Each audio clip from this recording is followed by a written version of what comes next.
All right. We're early. We're live. It's okay. We'll be on the regular time. It's just that my buddy Tom, I'm hoping, will come in from Australia. He's 13 hours different, so it's already 2:20 in the morning there. So if he chimes in, great. If not, I just finished lunch. Anyway, good afternoon, everybody. December, was it today, the 9th? And it's like 50 degrees out. It's crazy warm. It's beautiful. What do we got here? Let's see. What's it say on the temp? 54. That's crazy. It's December 9th. Doesn't Mother Nature know that? Anyway, don't mind. Got a lot of work I'm doing.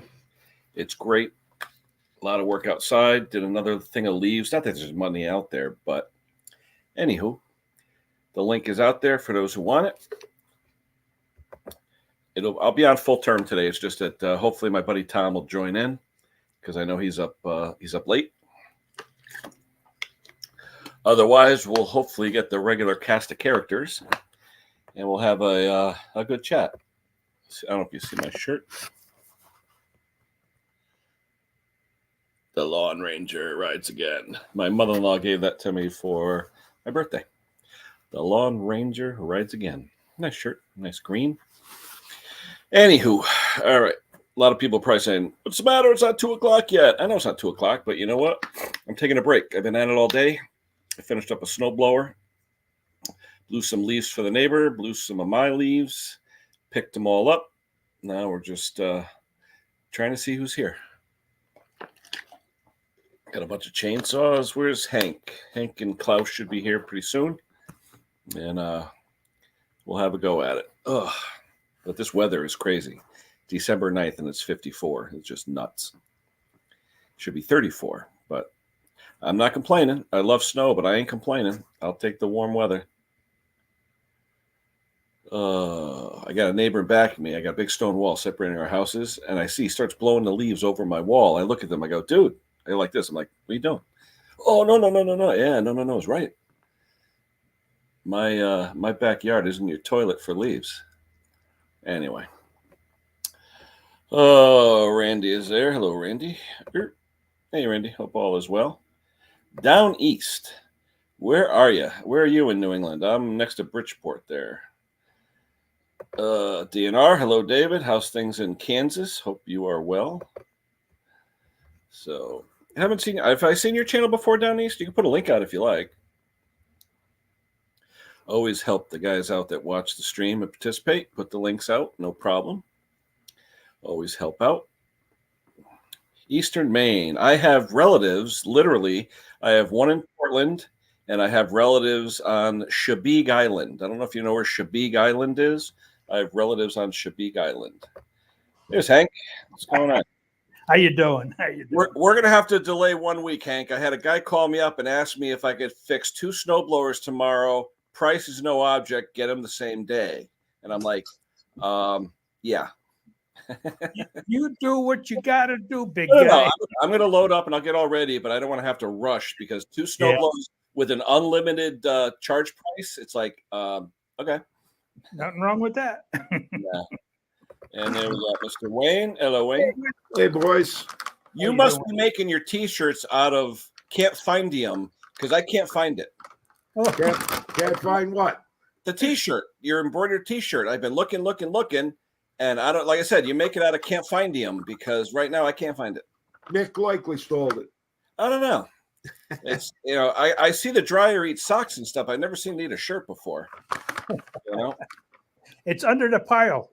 Well, don't tell me about piles. Believe me, I'll get divorced. But anyway, yeah. All right, who the hell's down in the south? He knows about Chebeague Island. That's where they are. Nice place. Randy, what's going on? Randy, exciting news. You found a new Red fan. There you go. That means we can watch more Red fan videos. Lee Harris, Minnesota. That's how they pronounce it, right? Minnesota. Remember, what was it? Jesse the Body Ventura? Come to Minnesota. I remember Jesse.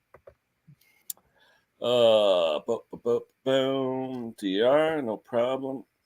Everybody's saying hello. What's up with you, Wayne? How's things going? Still doing snowblowers. Like I said, I think I'm on my 4th one right now.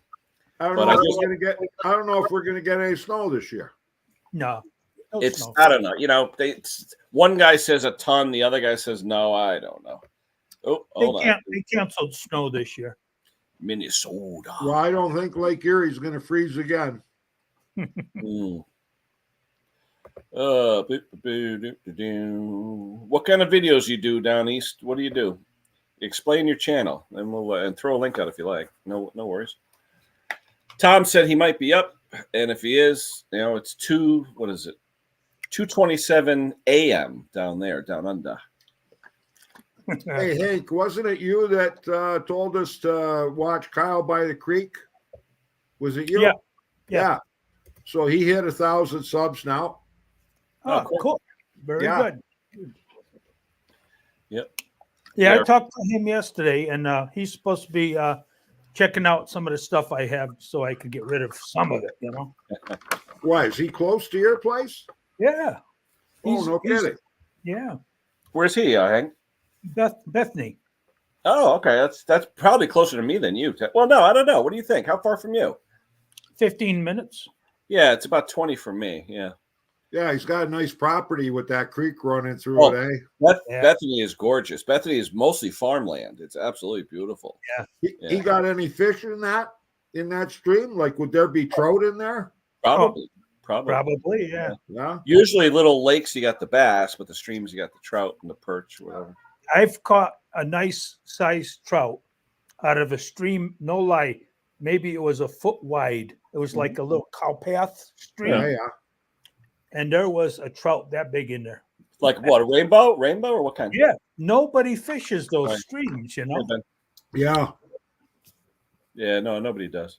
Yeah. It's funny, though, when the first day of fishing season, you see people come out of nowhere to go to places that no one ever goes. Like, what are you doing there?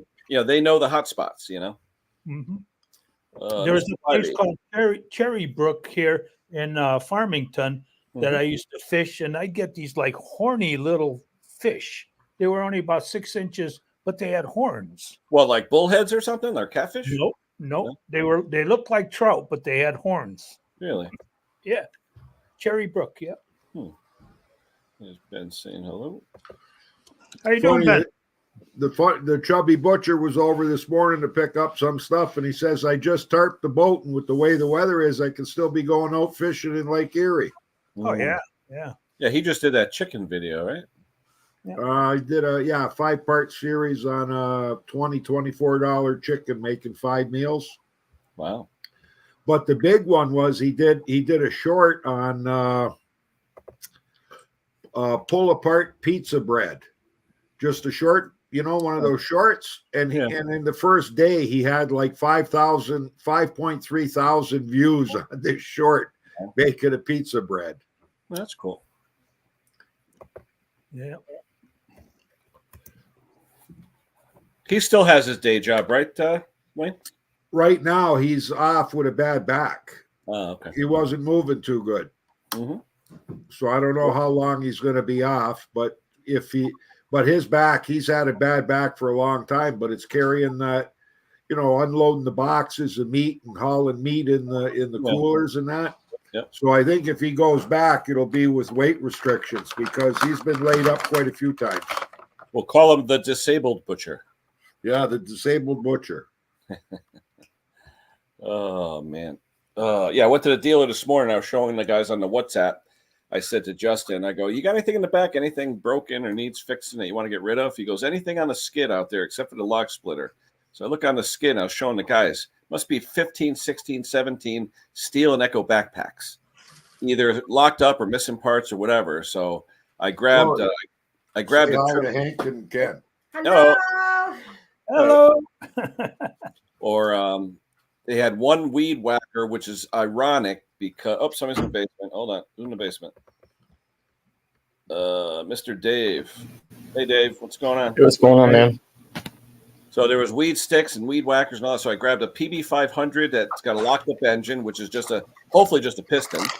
And I grabbed a weed stick that I have one from a customer that's totally roached that needs to be redone. This one is like mint, missing like an air filter. So yeah, and I said to him, I said, you know what? I'll take all the stuff every few days. I'll grab a few. I'll take all the hardware and parts that I can use off of them, right? Because just the hardware, those SEM screws and all the other stuff, that's real bucks if you go to the dealer. Absolutely. Yeah, so I got to do that. What's Downey saying? Husky. The only thing I don't like about the Husky snow blowers, they have cable drive, cables that pull the pulleys, and sometimes when people leave them out, the cables rust up. It's the only thing I don't like about the Huskies, but good equipment.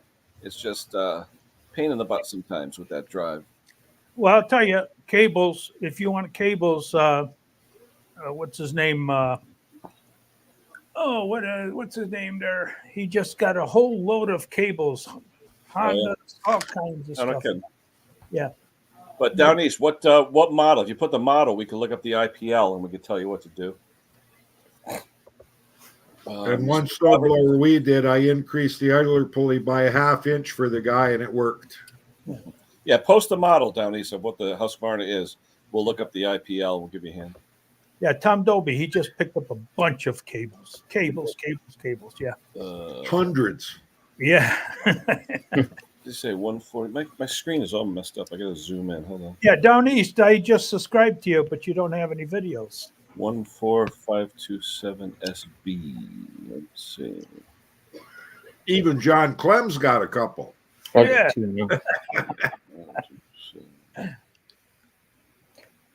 Yeah, I got 2 channels now. Oh, what's the other one? Yeah, I got one just for like mail calls and support channel for all you guys. Support channel for us, yeah. Yeah, I love you guys so much. 27-inch Husqvarna snowblower. Let's see.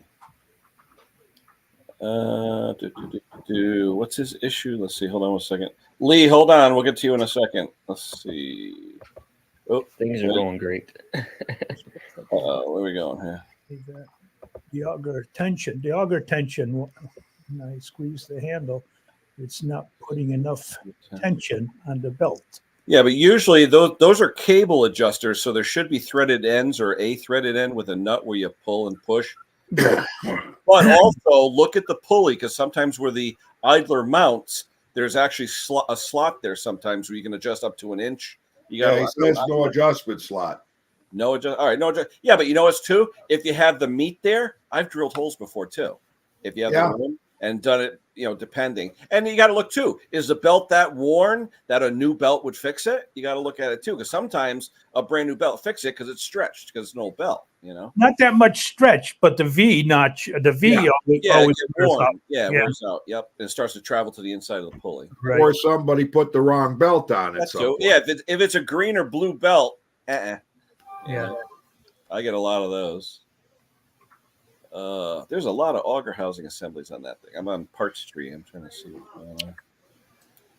Oh, let me see, Michael. What else we got? Hold on. We had another question. Hold on. Ben will be back. Michael saying hello. Lee. Last week, a Toro, $40. Holy crap. That's not bad. Those are pretty good. I like those. I got 3 or 4 of them. Plug carb, overfill with oil. Yeah, paddles are easy though. Paddles, I mean, you just go on Amazonian and get the $40, $50 paddle kit. I mean, the dealers could charge you $80. So don't get the plastic ones. Get the rubber ones. Yeah, the rubber ones with the cloth insulation in between. Yeah, the insulated ones. Yeah. But I haven't really seen plastic though. You had mentioned that, Hank, but I really haven't seen it. What is that, like a cheap Chinesium? What? Yeah. Oh yeah. I haven't seen plastic. Usually it's the black rubber with the white cloth in between. Yeah, those are okay. Hank, didn't you do a video on changing paddles where he had just a wonderful time changing them? The plastic ones, like I said. The plastic ones. Yeah, the hardest one to mount that hardware in is the very last one that's up against the auger housing. Exactly. A brute to bend that in there and get it lined up. Mm.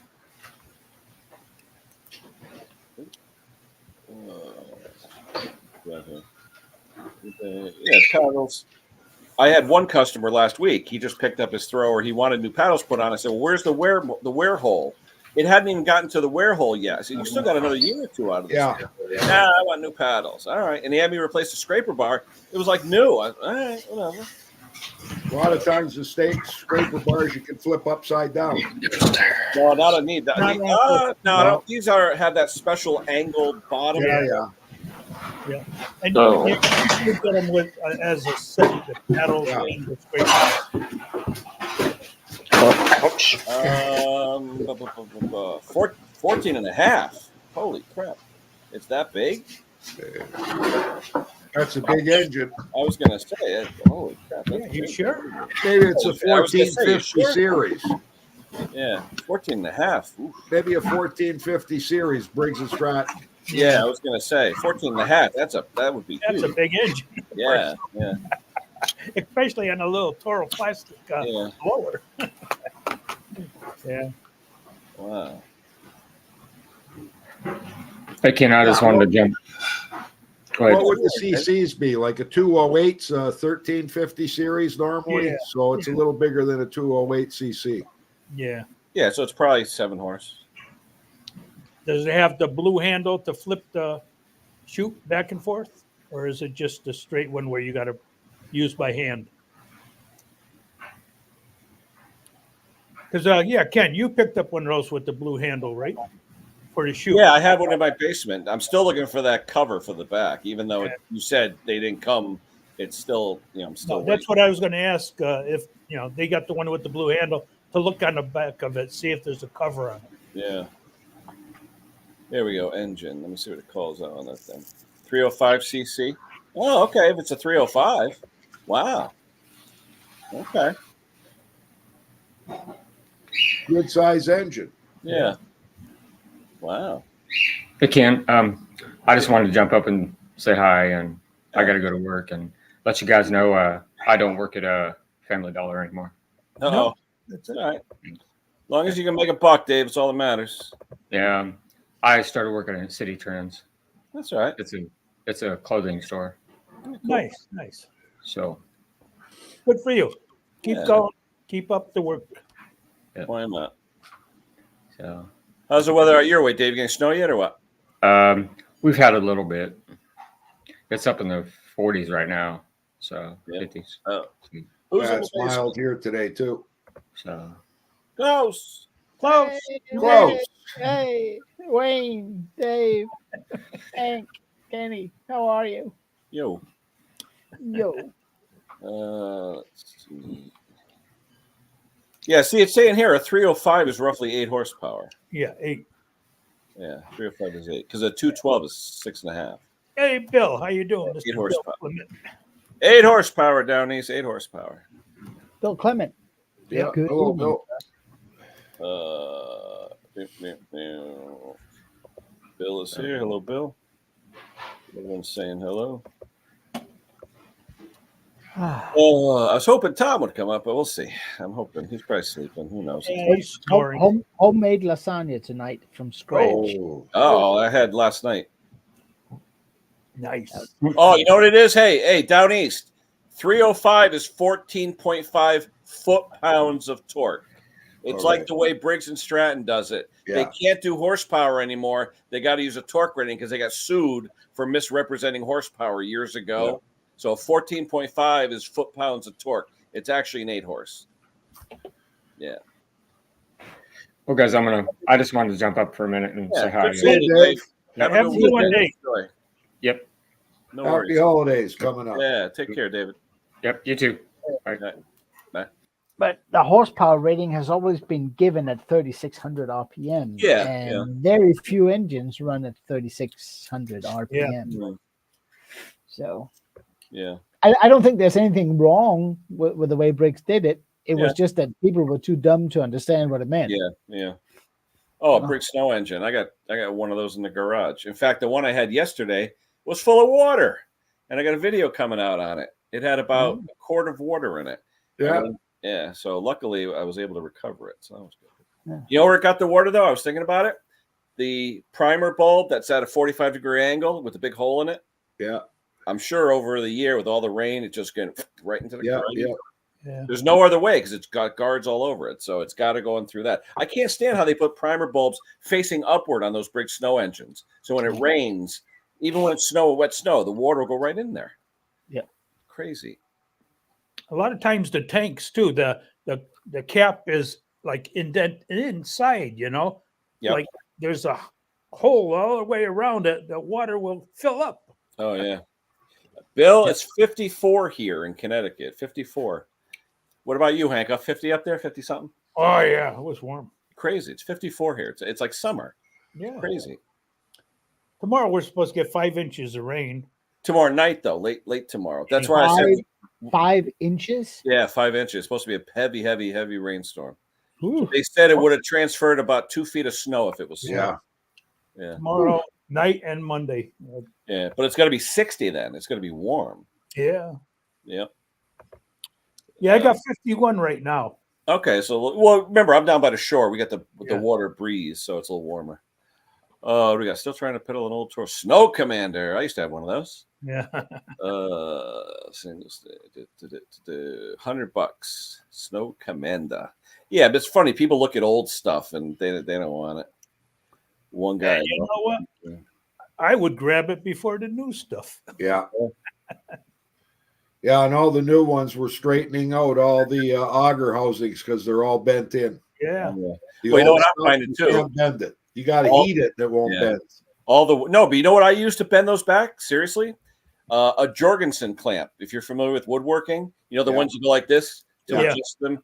You put that. It's nice, and I bend it back, and it bends it holds them perfectly, and you can bend them back. Yeah. And the sidewalls on the front of it, you hit something, boom, they bend. Yeah. Yep. They're bent in. Oh yeah. Your 26-inch just went to a 22. Right. Nothing like an old heavy-duty snowblower. You know, a lot of people, they complain about the snowblowers are riding up on the snow, you know. They're not scraping. They're riding up on the snow. Yeah. That's not good. Just sold my old Craftsman 828 to a guy for $400, and he's tickled pink. But he said, "Wow, is this thing ever heavy?" I says, "This thing don't lift up. It digs right in." Right. Yeah. Yeah, Snow Commander. They're not bad. Yeah, they're not bad. Those things work great. They do. Yeah, they do. If you don't have a lot of wet, heavy snow. Well, no. I mean, if the augers are good, even wet is not bad because you got the squeegee effect. You know, they wind out. They got a lot of torque to them, especially the 2-strokes. You know, the guys that plow snow, they love putting them on the back of their trucks because they're light. They pick them up. And they do the sidewalks. All the sidewalks. As a matter of fact, I don't know if I told you guys the last live, my 2-stroke that had the alkylate fuel in it. It fired up after 3.5 years. Oh, I believe that. I just got it today, Wayne. But to be honest, I gave it 2 pulls and it didn't start. I went and drained the bowl out so the fuel from the fuel tank would go in and it fired. I got a package today, Wayne. Yeah, that's good stuff. I got 6 gallons came in. Wow. Well, 3 gallons are for Wayne, my buddy Wayne. He wanted 3 gallons. Yeah, but my dealer around here that sells it, check this out. With 3 gallons, 12 quarts, it was $70. Okay. By the time you add in tax, it's about $72. It's $6 a quart. Okay. Dealer wants $10.99 plus tax. That's almost $11. Yeah. So I'm getting it for like half price. Yeah, that's right. Let me ask you a question, Wayne. Do you have it in the quart containers? It's in it's 945 or milliliters. But let me ask you, the cap, there's no tin foil on it. It's just a cap. No, on ours, ours come in metal cans. It's got the plastic cap with a safety latch. Plastic bottle with a plastic cap, but no foil on it. And I was nervous at first thinking, is this guy pouring regular fuel into it? But it smells. You could smell it. If you look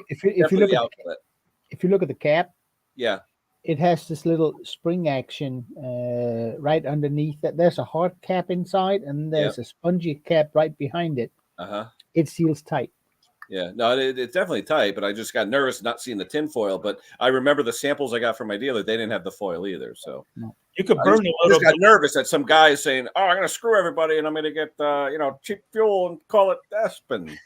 Well, if you burn a little bit on the plate to see how much. Yeah. No, but you can tell the smell, Hank. It's got a distinct smell, definitely. And it's clear. It's clear as water. It's clear. And it's got a distinct smell. And the kinetics, there's a pull tab in it, plastic pull tab that seals the bottle, that seals the can. Not in the quart bottle, no. No. But the Aspen you can get in, I think 4 or 5 liter jugs too. Here, my dealer here only sells the quart, but at $6 a quart, it's a steal here. He's getting almost $12. Yeah. But I'm going to take a gallon and a half in my motorcycle and winterize it with that. And the other stuff I'm going to put into some of my 2-stroke equipment. That's all.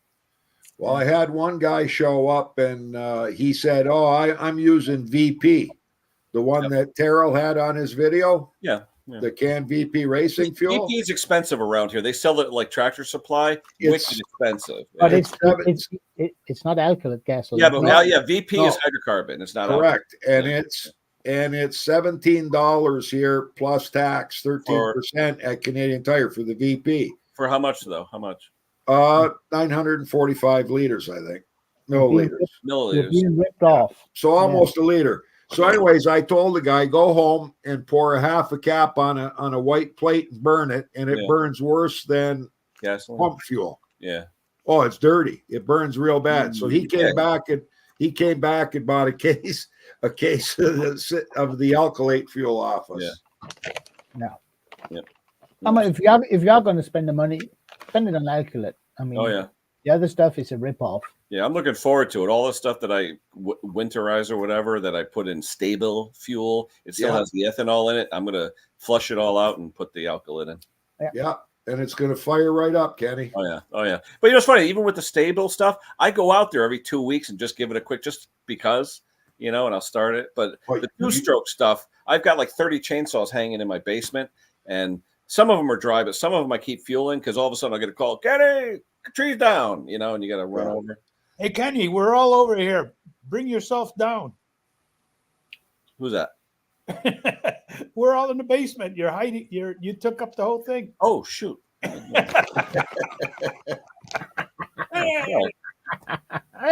didn't even notice. I'm like, where the hell are you? Yeah, you're going to be happy using that Aspen, man. Oh, yeah. Yeah. I got a sample from my dealer a few months ago, and I tell you, I loved it. Yeah. I mean, I've been using it for years. Either that or the Steel Moto Mix. Yeah. And it's the only way to go on small 2-stroke equipment. It's the only way to go. No, my buddy Rich, he takes the ethanol fuel and puts a hole, mixes the water, drains out the ethanol, but then you have to use octane booster because remember, ethanol adds like 2/3 of the octane. Yeah. People don't realize, I'll just mix water. No, you'll have like 75 ethane or 75 octane fuel. Yeah. And the bricks requires 82 to run. Oh, is it 82? Really? I always wondered why Steel always says minimum 89 instead of like 87 that everybody has at the pump. Yeah, I think it's because they have the 4-mix. Could be. Yeah. But I'm not sure. If you run, I mean, octane shouldn't be that big of an issue in a 2-stroke. Yeah. But I think it's got something to do with when they sell their own gasoline. That's at a certain, and it has to marketing. But I'm not sure. I was working on this puppy today, the Power Stroke or the Power Shift. Yeah. And I got it running sweet, idling good, tacked up good, but the Power Shift portion doesn't work. And I looked to see what parts are broken. Yeah, it's like $200 for the parts. I said to him, you lift the handle and you push it forward, manually shift it. It's no big deal. Yeah. It's not worth spending the extra money on a 35-year-old snowblower. Did you get the pads changed on your car? No, that's why tomorrow I told Hank we're going to have to do the lathe next week. It's just, I had a guy call me up, says, you drop off 2 snowblowers. Any chance I can get them tomorrow? I go, not really. He goes, I'll pay whatever you want. And I'm like, okay. Hey, how come in Minnesota they can get ethanol free and we can't get it here? Well, I got one gas station here that's an Esso station that's still got ethanol. Yeah, but isn't it because there's a lot of farms? Isn't it because of like farms? Yeah. I thought it was because of farm usage. I mean, for usually here you can, I mean, all fuel for cars and light trucks, stuff like that, at the gas station has to contain a bio component, Excuse me. whether it's ethanol or FAME or. Yeah. But if you buy, say, from a truck that comes with, I don't know, 500 gallons at a time to a farm, they all get it without any bio component in it because it stores badly. Okay. So, so you can get gasoline if you buy a 200-liter drum. Yeah. You can get it ethanol free, but other than that, no. I don't know if the fire department allow me to store that here. Yeah. I'd I pay don't for know. I mean, here if it's in an original container, I can store it. One 200-liter drum, I can, but it has to be in that container. I can't start pouring it over in cans and stuff like that. But I'm pretty sure the insurance company wouldn't like it. No. Down east, I think that old guy's right. It is about an octane a month. Yeah, I believe it. Yeah. As a matter of fact, that two-stroke that I fired up after 3.5 years, once I drained the bowl and got the gas that was in the tank and it fired, I noticed it by ear that it didn't sound like it was running at what it normally ran at from what I remembered. Yep. So I had room. So I went and got another can of the 50-1 mix kinetics, dumped it in, and within a couple of seconds, you could hear the difference. You could hear it picking up. It's smoothing right. Like it wasn't running rough. It was like the RPM had dropped a little bit. Yeah. And then poured that in, and then all of a sudden you could hear it just picking up and running where I thought it should be running. Yeah. To Downey's point there, the higher the octane, we were running avgas in racing chainsaws that we had when I was with Matt Olson up north, and we were putting like 110 octane in. Yeah, try starting it. Does not want it. It burns so slow. Good luck starting it. Yeah. No, but I mean, knocking is not.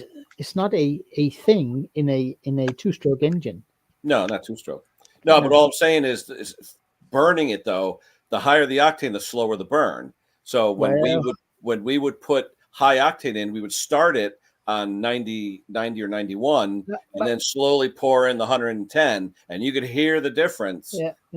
But octane tells something about the fuel's ability to resist knocking. Correct. Pre-ignition.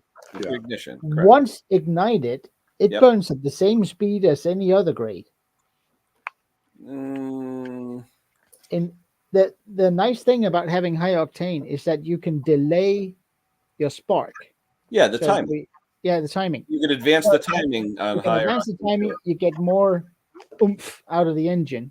Yeah. On a 4-stroke. Because it won't pre-ignite. Yeah. So there's no the energy content in the fuel is the same whether it's low octane or high octane. Exactly the same. $4.30. I'll pay for that. It's only about its ability to resist pre-ignition. I hear I'll people. tell you one thing, Klaus. If you have an old dirty engine where the combustion chamber is carboned up, you're getting pre-ignition.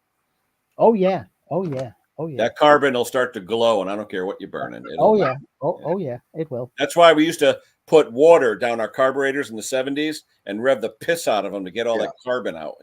Yeah. I have some cans of it's sort of like a foam. When you foam. It's not sea foam, but seafoam has something called deep creep, which is like a foaming thing. Yeah, this foams, and I tested it out on a Brix engine, but those engines run so dirty to begin with, and they run at such a lower temperature, it's not working. Marvel mystery oil. Yeah, I can't get that over here. Get out, really? No Walmarts over there? Nope. Really? Walmart carries, I think they sell mystery oil. Yeah. Nope. No Walmart's here. Wow. I'm surprised. I wonder why that is, Klaus. Walmart's everywhere. Yeah. Not here. Wow. I don't know. Are they in the UK? Oh, yeah. I think they're in Russia. Or were. Well, it's almost 2 o'clock. We'll probably start seeing the regular crowd trickling in. I think Stella said she was coming up. Bruce on the plane? No, next week. Next week? Yeah. Next Thursday, I think. Next Thursday or Friday. What's Ray want? Rod bearing clearance for a Briggs. You know what? When you talk rod bearing clearance, I don't go more than a thou and a half diametral. That's me. Get yourself some plastic. Plastic gauge. But he wants to know what the number is. I mean, I try and shoot for a thou, 5/10 on the side, but usually max wear is 2 thou on a side. There is no Walmart in anywhere in continental Europe. Really? Oh yeah, is that right? Yes. Yeah. Brucey's showing up. He's down there on the bottom. Yeah. Walmart over here probably won't be too much longer because everybody steals everything out of Walmart. Yeah. And any place else you go, everything's locked up in cages. Now it takes you forever to find somebody to open the lock to look at it. Yep, exactly. Yeah. Crazy. We were early, Brucey. No big deal.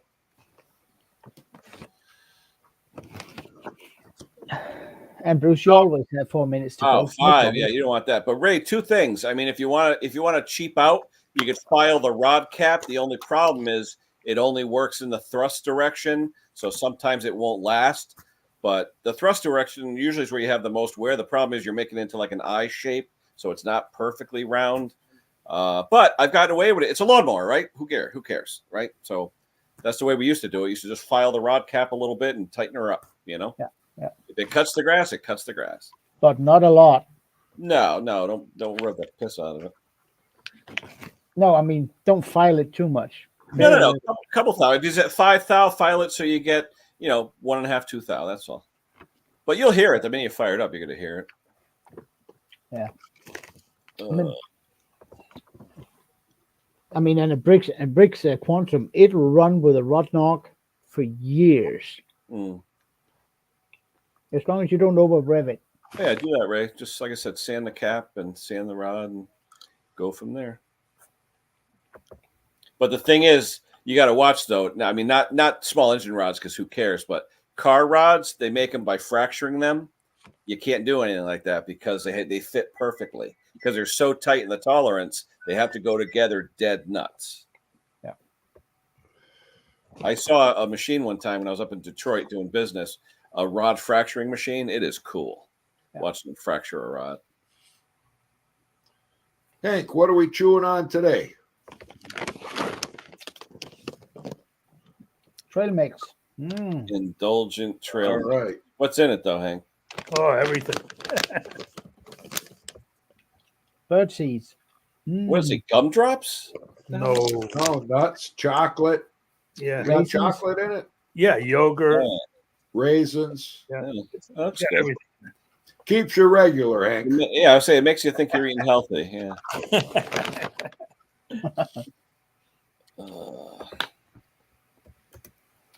It's good. It's very good. Yeah. How come there can be 11 Walmarts in Botswana and none here? I don't get it.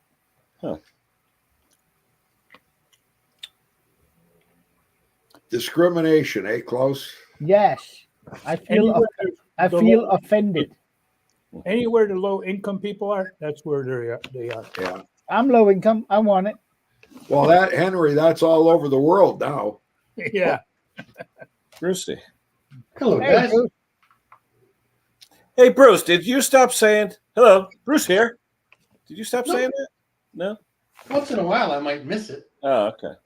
What it is I've been so busy pounding the videos together that I really don't know what I've got on anything.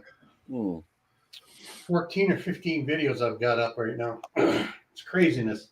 Yeah, look at this. Everybody's Oh, practice these days. Well, we are so sorry for you. Why are you doing that? Is it because you have to go out of town or something? How you doing now? Hey, Hi, Al. Hi, Al. Yeah. Now he takes them off. Yeah.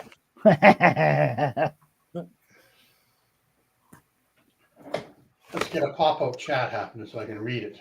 When's your last day? Is it like Thursday or Friday or what? What do we mean by last day? I hope my last day aren't is you for a few more years. Yeah. Yeah, when are you leaving the earth, Bruce? No. Leave Thursday and fly out Saturday. Okay. Oh, Friday.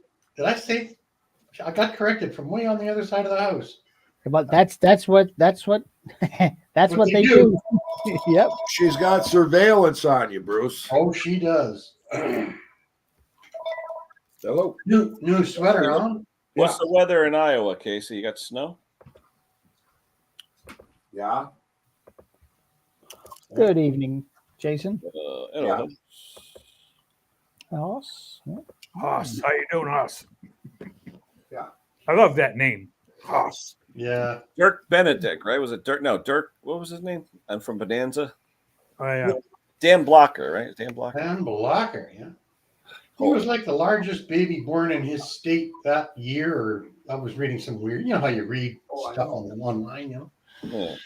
Was he a football player? Turned actor?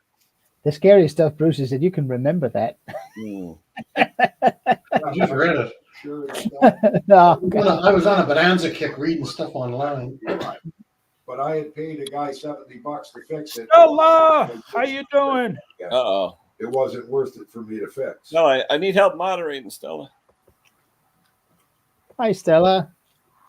No snow. I know. Don't you love it? Yeah, I try it got out. snow blowers and no snow. I thought you guys had a lot of snow, you guys. Got to go to like a radio. Oh, nothing.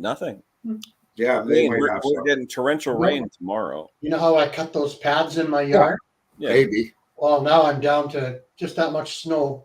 I mean, that grass is good, but I've only got that much snow in my yard. And remember 4 weeks ago, I did snow blowing. It was 6 inches and I was blowing it over. No, 120. Almost gone, even on the deck. It's got the extension cord and the plug, right? Yeah. There you go. $500, Wayne. Tell him $500. Yeah. Oh, who shut him off? He did that himself. Mike. What? Yeah, Wayne, Mike. Wayne, you're Lefty. You turned off your mic. There you go. Me? Yeah, we were listening to your business. Oh, no. That was the Chubby Butcher. I gave him a 3-liter ultrasonic cleaner to use as a parts cleaner because, you know, it was dinked. Let's put it this way. I think the transducer wasn't working well. Yeah.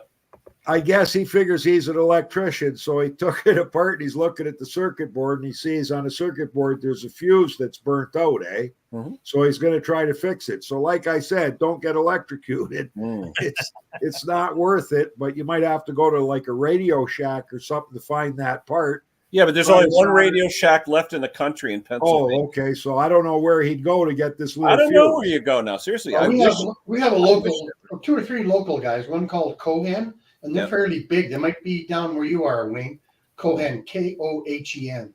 Kohen. Yeah.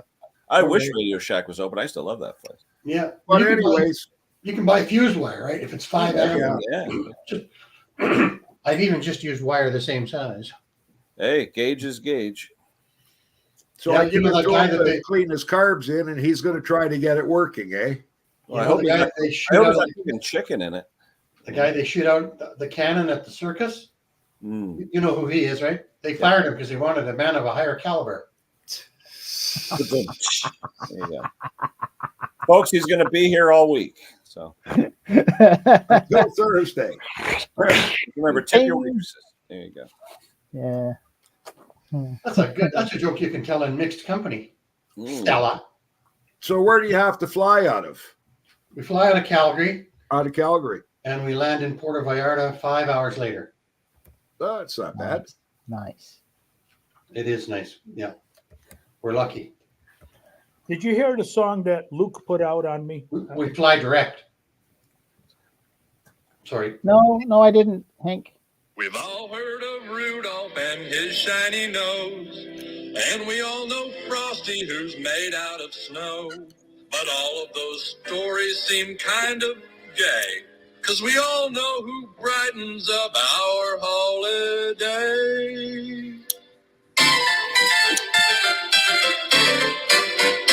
Mr. Hank Hanky the Christmas Pooh, small and brown, he comes from you. Sit on the toilet here. Christmas poo. Yeah, Hanky the Christmas Pooh. It sounds like something Luke would do. Humbug. Now that I got copyrighted. No, not on that one. You don't think I so? don't think so. Hope not. You know, I'm on the edge all the time. I sing a half a line from every song on every video, You do. and I don't get caught. Well, what did they say? 10 seconds? Is that the rule? Well, they probably don't recognize my music. Yeah. I said 8 to 10 seconds, I think you're allowed. Yeah. So when I got a jet, I got a jet out of a carburetor, I go, Benny and the jet, right? There you go. And I put it away. Pretty brutal if they copyrighted you, Bruce. Yeah. I should copyright them. Yeah. Well, you should get all the money for the Pender lifts, you know? Yeah. I should write Princess Auto and Harbor Freight a letter. What are they selling them now? What do they cost now? The 500-pound one's on sale now for $219, but the 1,000-pound, which I have, is about $400. And mine's a 600, so I don't even know. Yeah, I think mine's only a 500. Yeah, they have them on sale this week. Harbor Freight, anything? What is it, Hank? $20 or under is 10% off, or Let me no, just- 30%. Oh, and I'm looking. Yeah. In case you guys don't know, this is a landline cordless phone. You remember landlines, the wire that comes into the house? I'm looking for that battery. I'll find it. Oh yeah, they have those. I've seen it. they Those do. were every cordless phone they sold. Yep. And I don't want to leave. It's dying, right? And you don't want to leave a bad. They don't have it on cordless Amazon. battery charged in for 3 months when you're not home. You can't get it Amazon or no? Yeah, I'll do free shipping. Should be here Thursday or Tuesday. Yeah. Although the free shipping stuff, when they say 2-3 days, it ain't never 2-3 days lately. Yeah, well, here it's never been 2 or 3 days ever. Yeah. Yep, go ahead. all ours has been coming in. They even ship at 10:30 at night. Oh, what do you got? A That's blower? because you live close to the States. Yeah. 50 blower. Hey, speaking of Mr. Pooh, there he is. Hey, nice song there, Luke.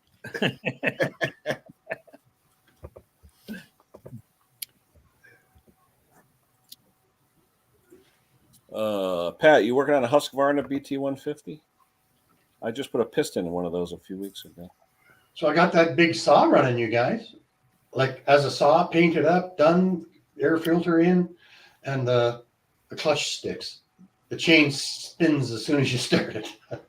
Yeah, but is it weak springs? What's the issue? Well, it could be. I think it might be an assembly issue. I might have like a thrust washer on the wrong side or turned around. You know, they all have little designs in them and stuff like that. A lot of times, though, the springs get weak because when they overheat them and they just. Yeah. I've got one from the other saw, which is a 70 cc. And it's, that home light was like old Chevs. I mean, you put a fuel pump on a Chev block, they fit from 10 different sizes. Oh, the phone battery. Oh, there you go, Bruce. Phone battery. Type in BT150. That's what Pat's saying it is. Oh, BT1. I think he's right. Yeah, BT150. Although it is a Husqvarna blower. Yeah. Where's Stella? How come she's not up yet? Yeah. She's doing her hair. Oh. See, speaking of devil. Good day, Bill. 40 in the house. That's cool. Hit the like button, please. It helps. Oh, yeah. I think that's it. Yeah. Yeah, that was in just about every phone I can remember, every cordless phone. Yeah. You know what? I've got one in the garage that's even older than that. But it works. I've got with my plan, whatever my internet plan and everything, they give you a free landline, cable through the cable or whatever. All you have to do is buy a cordless phone, all right, and connect it with the cable, and it's like I don't even bother. Why bother? I mean, Well, it's really hard to sit, like my wife will sometimes talk to her sister for 3 hours. Yeah, and it is hard to sit up on the couch and have a nice relaxed conversation with a cell phone for 3 hours. Yeah, well, no, put on speaker. That's what my wife does. Speaker and just. And then you're running around for something to keep it alive after you've talked for an hour and it's hot and you can't hold it. Oh, yeah. Man, oh, man, oh, man. How's Jake doing, Wayne? He's out working on the '67 Mustang today. Oh, well, that's play. That's not work. Well, it's looking good. At least he shows me the pictures every week. The hydraulic clutch went in last week, and he said you can press it with your finger. I'll say hydraulic. Oh, yeah, he's going aftermarket. $1,450 for that clutch. What kind of tranny is he running? Like a Tremec, like an aftermarket? No, I don't know. It's I don't know. It's the original standard tranny on it. Oh, Saginaw 4-speed transmission. No, Saginaw's GM. That would be a top loader Ford. Yeah, and then he had to. Oh, right. I'm thinking my old GM. My Camaro, right? Yeah. I think he had to reduce the size of the booster, go down from the original booster that was on there. He had to reduce that so it would fit where the clutch, where the hydraulic system was mounted. They're coming a long ways. They put all the sound deadening material down on the floor and all over the top of the gas tank. And like, this thing's going to be quiet on the inside. Yeah. Any video though, Wayne? Any video? Not yet. He's just building videos. No, build video would be kind of cool. Yeah, he's going like to Road King's on part number 121 of his old 1964 truck. What's he working on? The mud daubers in the tire valves or something? I mean, every episode is something. He's doing the him, yeah, Jake. Yeah, mud daubers in an airline. Be careful. It's like an explosion when it blows out of there. I had a Ford pickup truck with one of those slave cylinders for the clutch. Yeah. And that firewall would do this, and you couldn't get enough depression to shift gears. You had to put in a plate in the background to hold back the firewall. Was that a Model T? Brucey. Bruce. There goes your Christmas present, Bruce. Yeah. You're so well.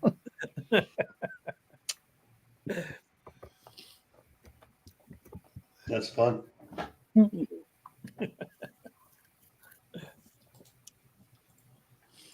Oh, same to you, Wayne. No, you used your middle finger to fix your glass. Actually, Hank, if my son has nothing to do in the morning, if he doesn't have hockey, I'll take his car, drive up, we'll go to breakfast. Because his car gets like 27 miles a gallon. My truck gets 10. Yeah. Oh. Let me ask him. No, let me ask him if he's not doing anything, because I could be home by 9 o'clock. I put 1,100 kilometers, which is about 750 miles, on my truck last year. So it's actually very environmentally friendly. Really, like how much fuel I'm burning. Is that even good for it? Isn't it supposed? Well, I roll it every 2 weeks, whether it has to be rolled or not. So speaking of Model Ts, I just watching YouTube in the shop when I was working on a blower, and a guy was towing a Model T with his 2023 Ford Lightning electric truck. He went 30 miles, and the video said, "What the hell is this? I've eaten 90 miles worth of juice to go 30 miles." He said, "I'm not going to make it." What was that, because he was towing? Yeah, because towing a trailer and that Model T. Wow. Yeah. And a Model T doesn't weigh anything. No, trailer probably was more. Yeah. Old snowblower weighs more than a Model T. Yeah. Oh, man. Yeah, let me see. Hopefully I can get up there, Hank. I'll let you know. Yeah.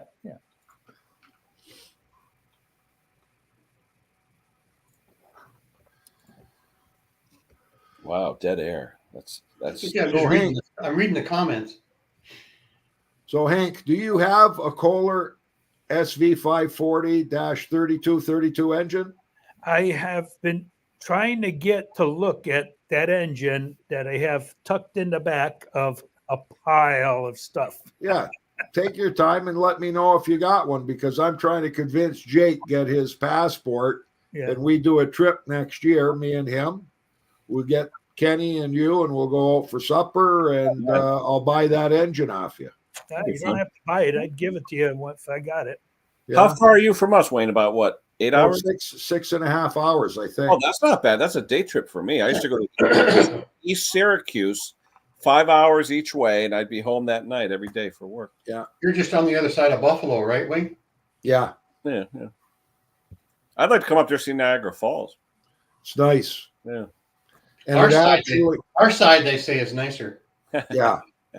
And You it actually, if you go there and you stand on the Canadian side and you stand by that guardrail, I'm going to tell you without a word of a lie, it wants, you feel yourself being pulled into it. Really? It's like the water that's dropping down. You feel a pulling on your body, like it wants you to go over. Yeah. It's weird. A lot of water. It's draining. Yeah. It's draining 3 out of the 5 lakes, if I'm not mistaken. Yeah, but compared to what the amount of water, they hardly put any water over that now compared to what they used to, because they're transferring it into the hydro. Right. Ah.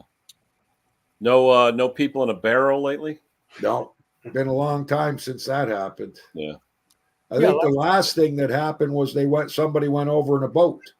Really? Yeah, a boat went over, and I think one person actually lived. Huh.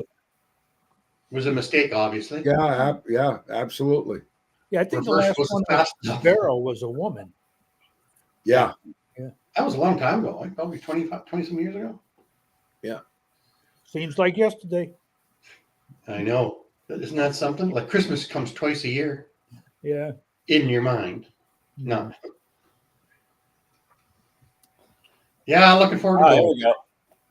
16 people have survived Niagara Falls. And how many have tried? Yeah. Hold on. First one was in 1901. Let me see. Now, why would you do such a thing? Thousands of people have tried, but only 16 have survived. Not good odds. Wow. No. They say that Lake Superior is so deep. Oh, here we go. 5,000 bodies were found at the foot of it. So over 5,000 people. Lake Superior is so deep that they could never, like, the water is even different down at the bottom. Like it's thousands, let's say it's 2,000 feet deep. I don't know. But the water down at the bottom is heavier molecularly than it is at the top. It's so deep. That's a lot of fresh water there. Yeah. You think they divert some towards Las Vegas or something, Because I hope they don't, because it would really change the ecosystem in Canada here. 1,332 feet. Basically, I was just wild ass guessing, so that's not a bad guess. I remember when the Mississippi was going dry and they diverted water from Lake Erie. Right. And you could see the water level of Lake Erie drop. I mean, it was so noticeable until we found out that there was a diversion to the Mississippi. Yeah, that's something that's big stuff. I don't think us humans should be playing with anything that big. No. U.S. or Canada, but Las Vegas definitely could use the water. Yeah. But they're coming. Those big dams are starting to come back, eh? Like what the hell are the names of them? Hoover.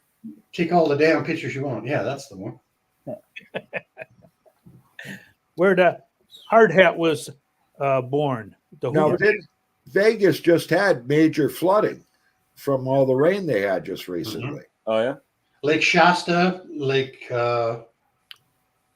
there's 2 or 3 of those big lakes, and they actually time it so that the water goes from lake to lake to lake. They can get as much hydro and as much use out of it before it hits the tomato crops in California. Yeah. I guess Vegas has a monsoon season, September 1st to 3rd. Yeah. Then they have a monsoon day. It's the beginning of September, it says. There's something. There's one of the. It's called Lake Mead. Oh, Mead. Yeah, Mead's popular. Shasta. Yeah. Mead was almost dried right out at one point. There was some speedboat that was kind of an icon of the drying of the lake, and they take a picture of this speedboat and where the water is Yeah. regards to that speedboat, and it's almost covered up now, I think.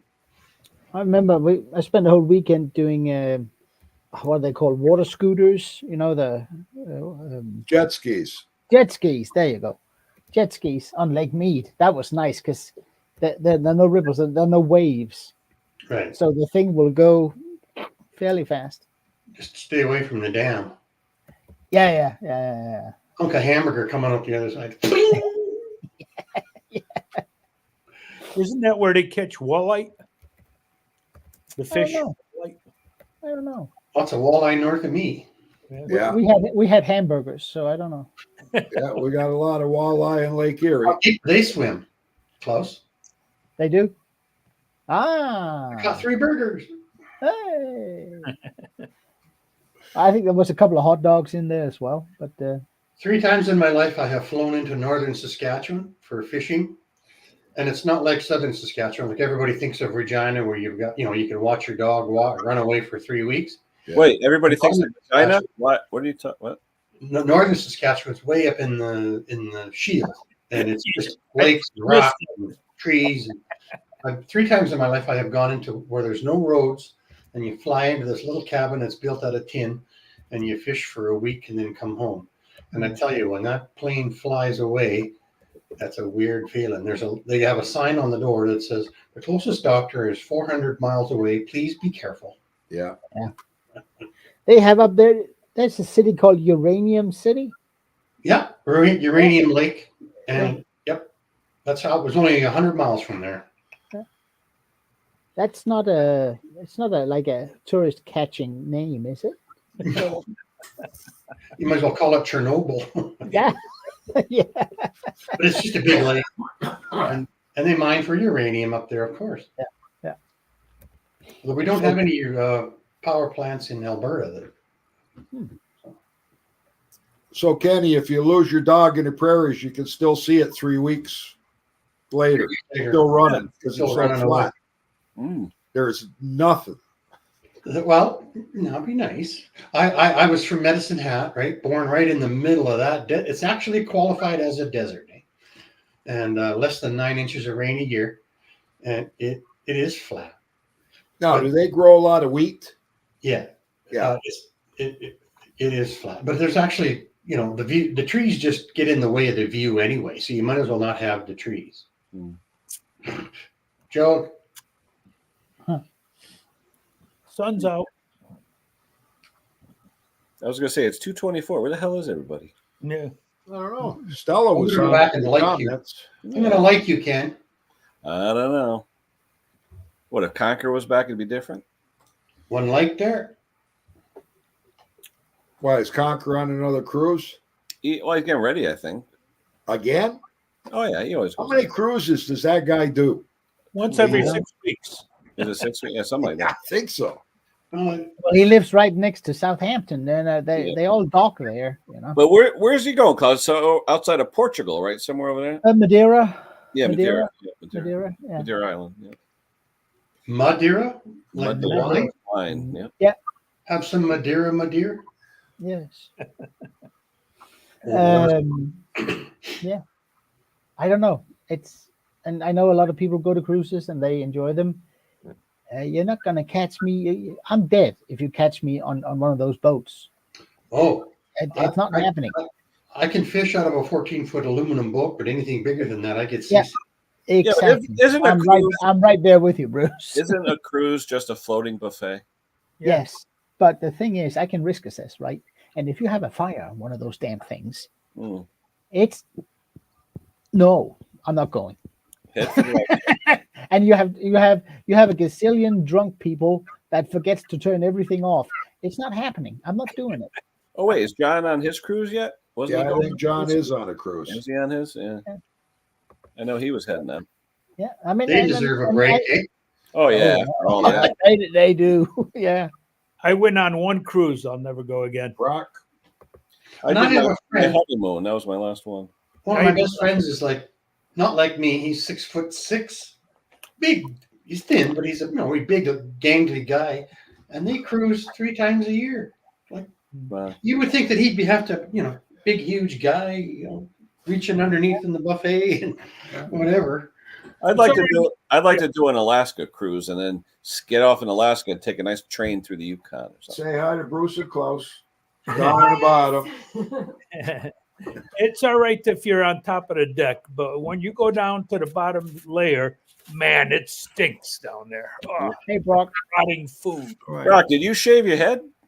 Oh, I'm bald. Oh, I didn't know that. You are. Are you always wearing a hat? Maybe I never noticed. I'm always wearing a hat. Yeah. Oh, okay. Look, got my hair cut. Hey, yeah, you lower your ears. Yeah. You're in the kitchen? Yeah, it's a little cold in the shop today. That's kind of a rustic looking knotty pine kitchen you got there. Yeah, it's Sort of like the my whole room. house is like Yeah. that. There we go. Nice. Yeah, Wow. yeah. One guy did everything.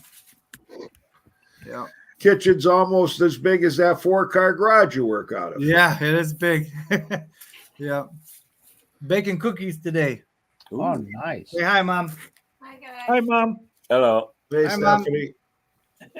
What kind of cookies do we Well, have? you got to turn around and say hello there. Hello. Has she got all our addresses? Because cookies don't go bad in the mail. Eh? Yeah, cookies don't go bad in the mail.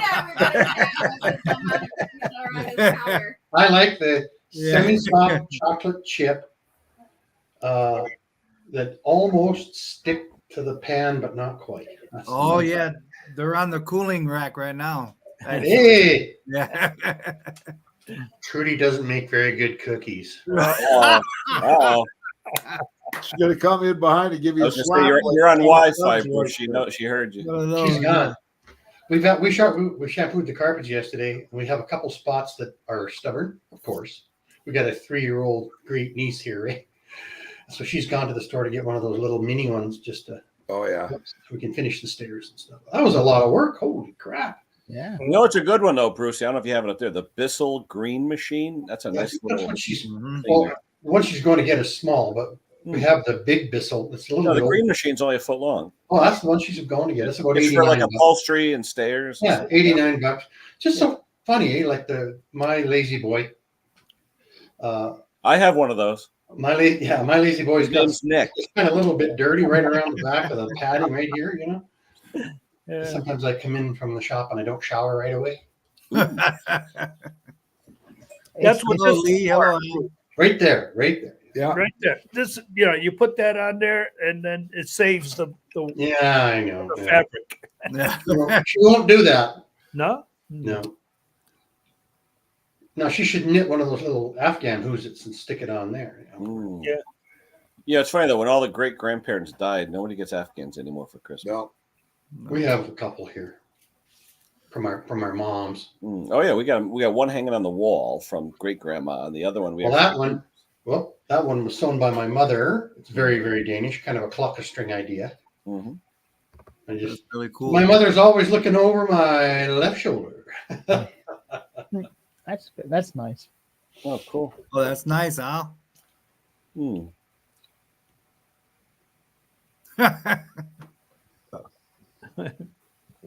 Yeah. Coming home for the holidays, Al? Come on up, Al. He's so shy, eh? Yeah. We need him up here. Uh-oh. Stella! Hey, Stella. Ken bought 10 spots. Let's go. Let's fill I them up. know. God, how about 10 spots now? Nobody's showing up? Yeah. Hello. Hello, love. How is everyone? I We got can hear all you. Same know. First crack. I got all behind on stuff, and then I clearly missed the invite to the early party. So sorry. No, there was no real invite to the early. I just figured I'd come out because I thought my friend and your protege Tom was going to come up. Tom. Who knows? Who knows? Well, if I I was know. Tom, I wouldn't get up at 3 o'clock in the morning to talk with you guys. No, but when I talked to him, he said, I don't think he was going to go to church today or tomorrow. I love you guys, but I wouldn't get up at 3 in the morning. No. It's all right.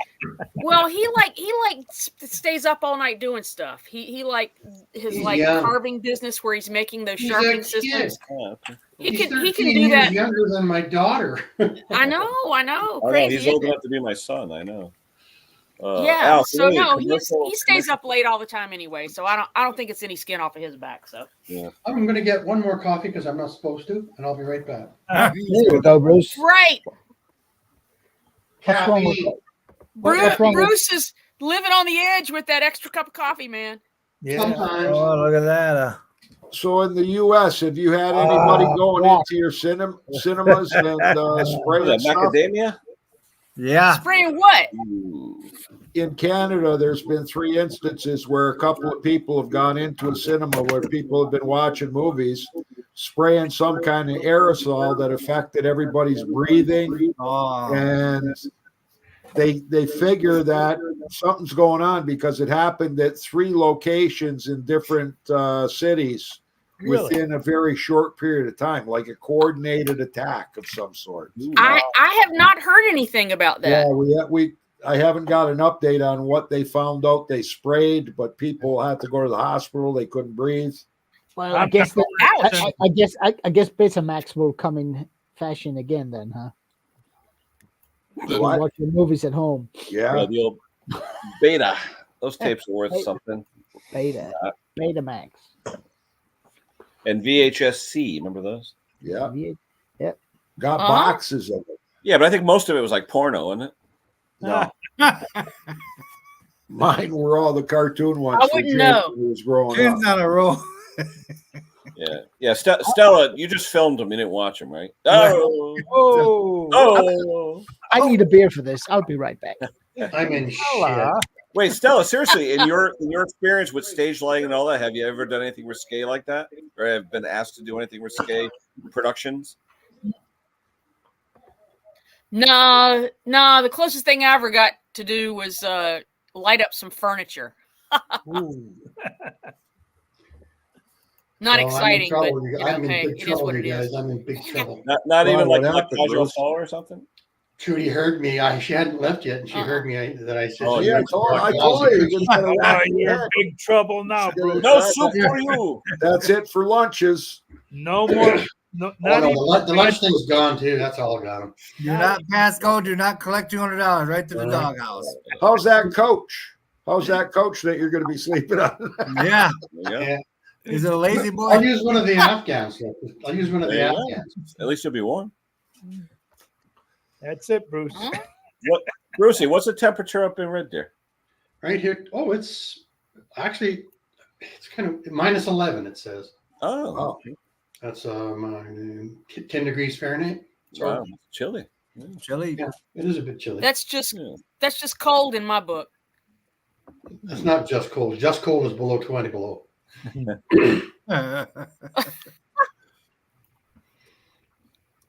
Either Did temperature. you see that bowling I I kept picked? closing up. Which Yeah, one? I saw you were working on it last video. Yep. I'm trying to figure out if it's got one of those automatic deck leveling. I don't see, like, does it, like when you, that's my first time ever. It's a 88 Boland's ST120. I've never worked on a Boland's. Yeah, me either. No. And So- we rarely see them over here. Mm-hmm. I haven't gotten to your video yet, but I'll watch it. Yeah, I'm trying to figure out, does it have a leveling to it? Because I think it's like when you hit the PTO, it goes, right? Oh, if it's not like the Yeah, but are you hydraulic- talking leveling like the Simplicity, or what are you talking? You kind of like, yeah, you know how they got the hydraulic. One ramp. Yeah. The Simplicity's pivot. Yeah.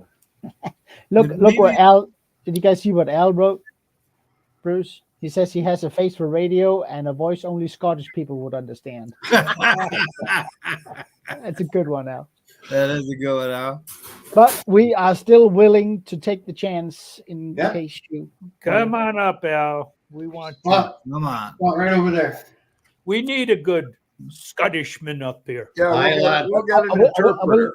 I will say that even though that I kind of think of myself to be able to understand most dialects and in English, but I have taken a taxi drive once with a Scotsman, and it was a 20-minute drive, and the guy talked all the way, and I didn't understand a single word he was saying. Really? There's And a I am. province- yeah, It's there's a hard. province here there's a province here in Canada called Newfoundland, and they have a very similar type Scottish accent, right? And they come out here and they work in the oil fields out here in Alberta, and I'm actually starting to understand it. Stay where you are, I come here too, eh? Stay where you're by, and I'll come where you're to. That means stay there, and I'll get there. Yeah. I can. Wow. Wow. I can understand if I had some scotch in me. I don't know. Yeah, Scotch in you. How you doing? Like Glenn Fiddick. Ben's workshop. Yeah, Ben's workshop. Good evening. Ben. So Ben, A lot of different fights, a lot of different places. I was in a gang for about a year, 2 years.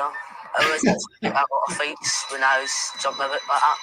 2 guys walked up to my pal, a black bastard. 12 boys ran to the corner and The hell is he saying? It's called Scottish accent impossible to understand. Remember that little thing that Mick used to put on for Conquer?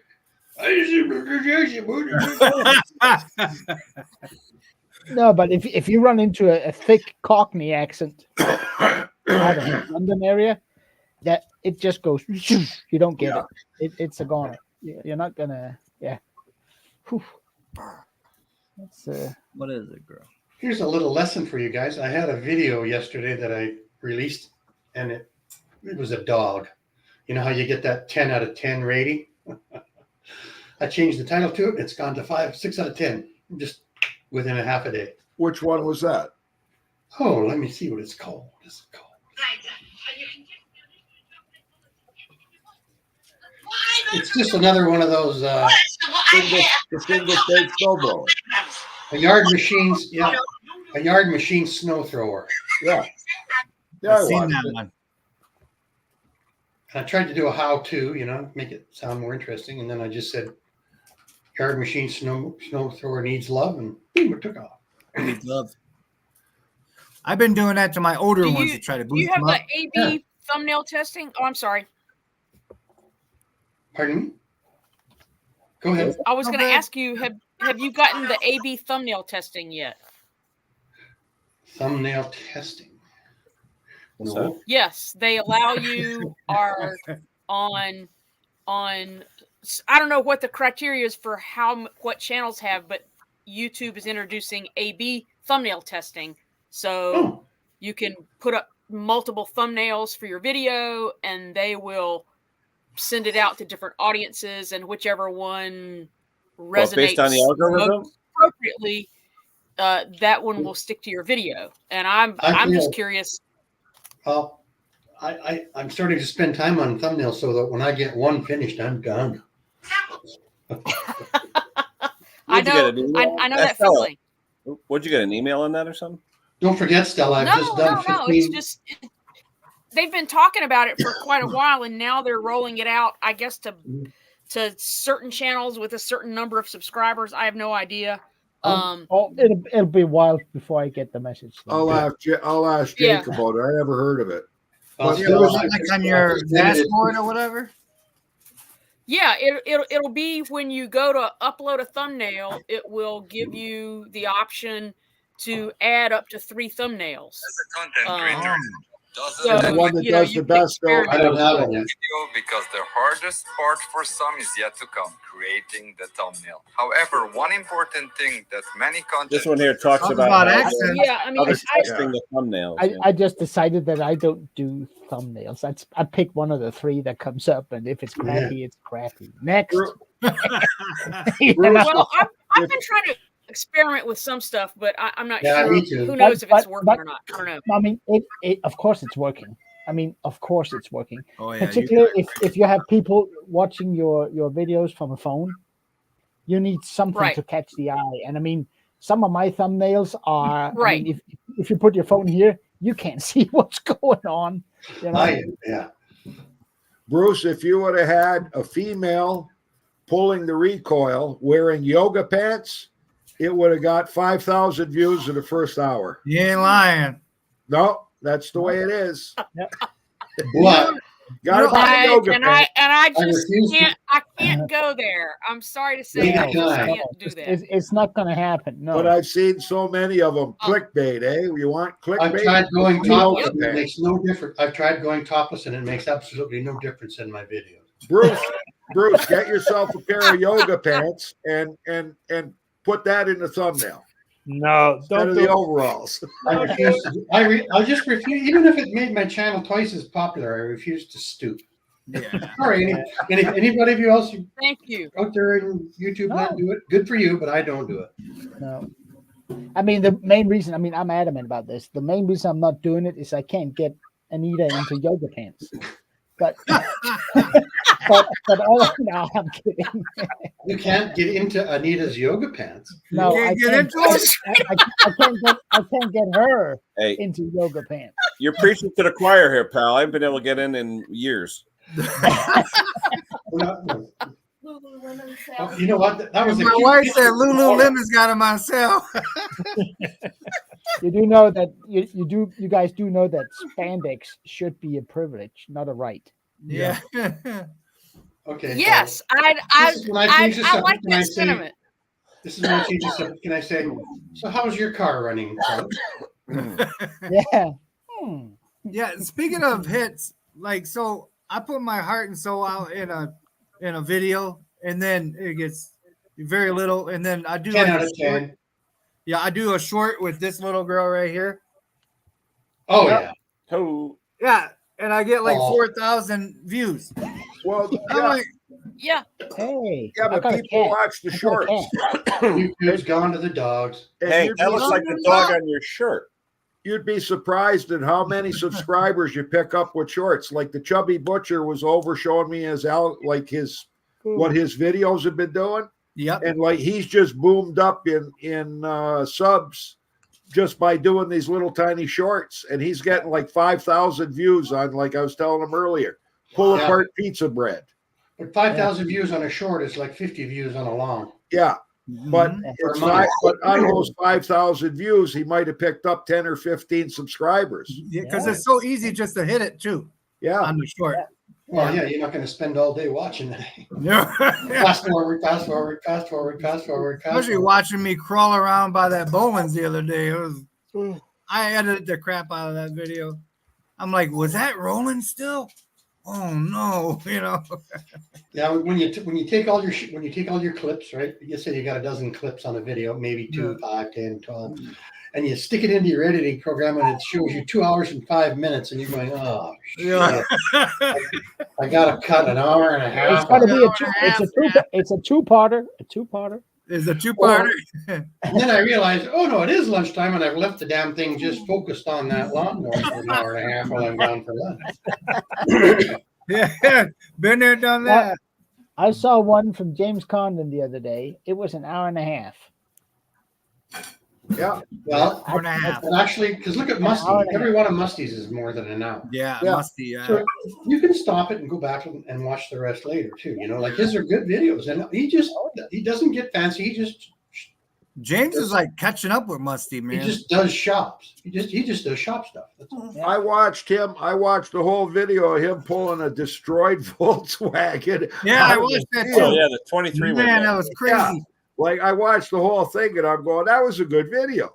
Yeah, there's a guy from Connecticut, 5150. He Yeah, lives in 5150. Yep. He drove up there. I have learned that it's not necessarily bad to have long videos, but you better make sure you're actually doing something interesting. Yeah. Yeah. I had to cut that out.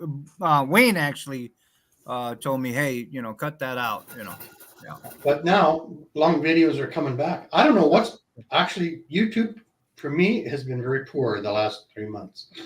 I'm getting 2 or 3 subscribers a day, and it's just not happening. And that's weird because welcome to my level.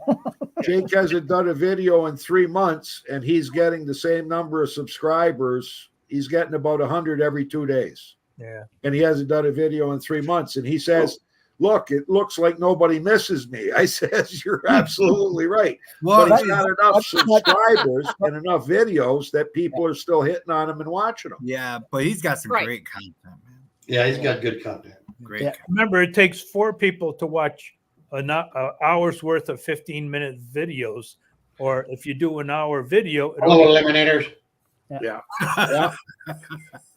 But it grabs your attention Well, like that, man. But you see, the advantage that you guys have in the northern climates is having good content through snow throwers and snow blowers. We just don't have that down south. And we're close enough that Buffalo uses a lot of snow blowers. Yes. But They get 7 feet of snow. Well, but here in low season, I only get half the amount of views that I do in April and May. That's right. Me too. Right. Yeah. So it's half. It still goes down for me, even though we have snowboard. I think I was actually a while back. We were talking about statistics on one of the calls, either here or somewhere else, and Stella was talking about it, and I remember that. So I figured I better go and see if I can try and understand some of these statistics. And all I found out is that my viewer base is slightly older than I would have anticipated, and and he froze up. Three quarters of the views are one-offs. They come in, they watch something. Oh, they're non-subscribers. Yes. Yeah. Right. 88% of my viewers do not subscribe. Yeah, me too. Same thing with Jake. Right. 85% don't subscribe. Yeah. Okay. So same. Well, for some reason that makes me feel better. You The know? only real big John fan says subscribers his do. his snowblower videos have taken off. So the only thing that subscribers really gets you is they get you monetized. And then your videos can do whatever they do, because I found that there's not much relationship to money and subscribers. Yeah. No, there's not. Yeah. But I've always, and I think maybe others have too. I've always, when you talk about the videos content, it's always been about this machine, this Poland, or this Husqvarna, or this. Excuse me, I'm sorry. So what I'm trying to do, it's actually quite difficult for me, but what I'm trying to do is take the issue rather than the machine. So I'm not going to say headline's not going to say Husqvarna front rider blah blah blah. No, it's going to say. I disagree, because 85% of the issues are just carburetors. Well, yeah, but this Right, time I used to do that, Klaus. I did that, and it was Bruce that taught me that people don't realize that Briggs and Stratton puts the same engine on umpteen different mowers. They're looking for their Craftsman or Husqvarna or whatnot like that. So. Yes, and I'll make that searchable, but a lot of people have issues here with decks rusting out. No. Right. So anything that can, because everybody who's had a rotten deck knows how much that's going to cost you. Yeah.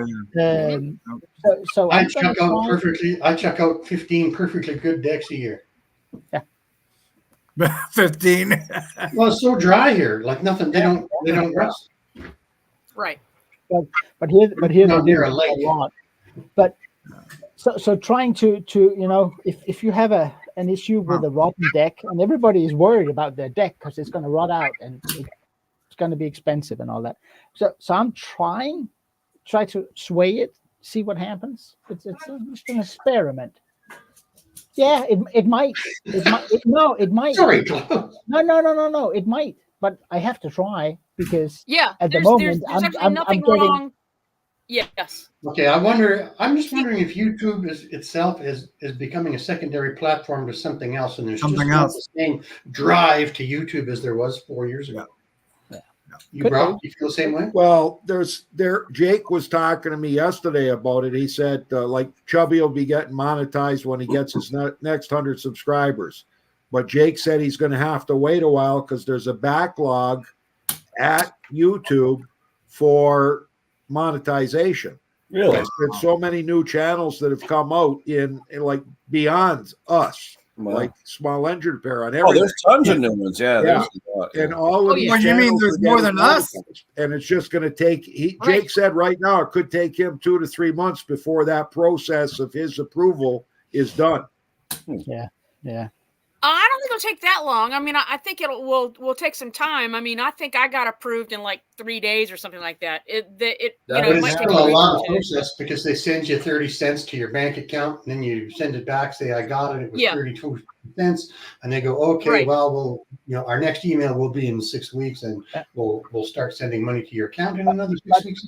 But something has changed, because when I look at how the statistic says, oh, your viewer count is higher or lower than average, whatever. Mine's always lower these days. Yeah. But as of now, last time I checked, the monetization part is the same. It's not up, it's not down, but viewers has gone down, number of hours has gone down. So something has changed. Close. My monetization is down 35% of what it was last year. Wow. Yeah. And for a channel my size, that means I might have to become a greeter at Walmart. Yeah, but Bruce, you said to us that you never Bruce. touched the money that you put in the bank account from YouTube. That's right. It's there. It's You thought we I could see Bruce at YouTube. Get the hell out of here. He'd be putting that on YouTube. Look at this Get one in. coming in the door. You know. What is it? Get in, get your shit, and get out. Well, for this time of year, Jake, this is the slow time for his monetization, and the big one is like May. Yep. Like May, it just booms. May and June and July, it just goes through the roof. Mowers. Why? He's got snowblowers. Yeah, but not everybody owns a snowblower. No. Just about anybody who owns a house has a lawnmower. Take care, John, and cheers. And I think it was my comment to Brock. Brock was saying in his one video, thanks to the Canadian, that what was that guy's name, that channel? Oh, yeah. No tractors and firewood. Yeah. And I commented to him, thanks for shouting out for the Canadians, but we need you Americans. Otherwise, we wouldn't get any views. Because 75% of our viewers are American. Higher for me. Yeah. Yeah, I can't say that mine are. I think only about 70 of mine are from the United States. The rest of them are from English. You would. I need some makeup. Look at that shine I got going on. Yeah, get the makeup girl in. Yeah. You need a hat. Yeah. Oh, look at that! All righty. There we go. Yeah, I keep forgetting to tell people to subscribe. I don't think it makes much of a difference, to be honest. No, I don't think so. I don't think it does. You know, I sometimes put like a little graphic sometimes in the video, and I don't ask for that anymore. I mean, yes, you get to a certain point where monetization is the goal. Now, it would be nice. They have introduced a thing called YouTube Shopping, I think, or something like that. That once you have 20,000 subscribers, you can get with certain retailers. And so they have Lowe's and Home Depot in the list of retailers where you can link to these products and you get a kickback from that. So that would be great. I mean, that's the only other real goal other than, I'd like to have a silver play button one day, but I don't think that's ever going to happen. No, it's taken me 12 years to get to almost 45,000. And I don't think I'll make that means another 14 years minimum for another 54. Yeah. But you should look into the YouTube shopping thing because I think they have that in United States, Canada, and like 4 other countries. So you should look into that, Bruce. Be another income. I'll never suck up to anybody ever. What did you say, Stella? I missed that. You should look into that since you have more than 20,000 subscribers. Oh, for the thumbnail thing? I'm pretty sure it's available in the United States, Canada, and like only like 6 countries. They've only rolled it out in like 6 countries. But things like Lowe's and Home Depot, huh? I have not been offered anything. No. You have to go looking for it in your YouTube studio. I don't think they're going to send you an email. We get all kinds of emails. They want Jake to do a review on this, and that. Oh, I get 3 or 4 a week. Nope. Sorry, he says, and then we answer back a lot of times, unless we're going to be buying it, and you got it. Although I did join a new club. I joined Club Stella. Club Stella, babe. Look. Well, although I've said before, if they send a set of keys for a 2023 Silverado 4-wheel drive, I will probably bend. Oh, absolutely, sure. That's right. I'm not sure you should swap. This is the old line. We've proven what I am. Now we just have to determine the price. Right. You know that joke, right? Yeah. Yeah. I to be honest, I'm not sure you're better off with one of those compared to Frank. Oh, I don't know. I was 26-year-old. That's 26-year-old iron there.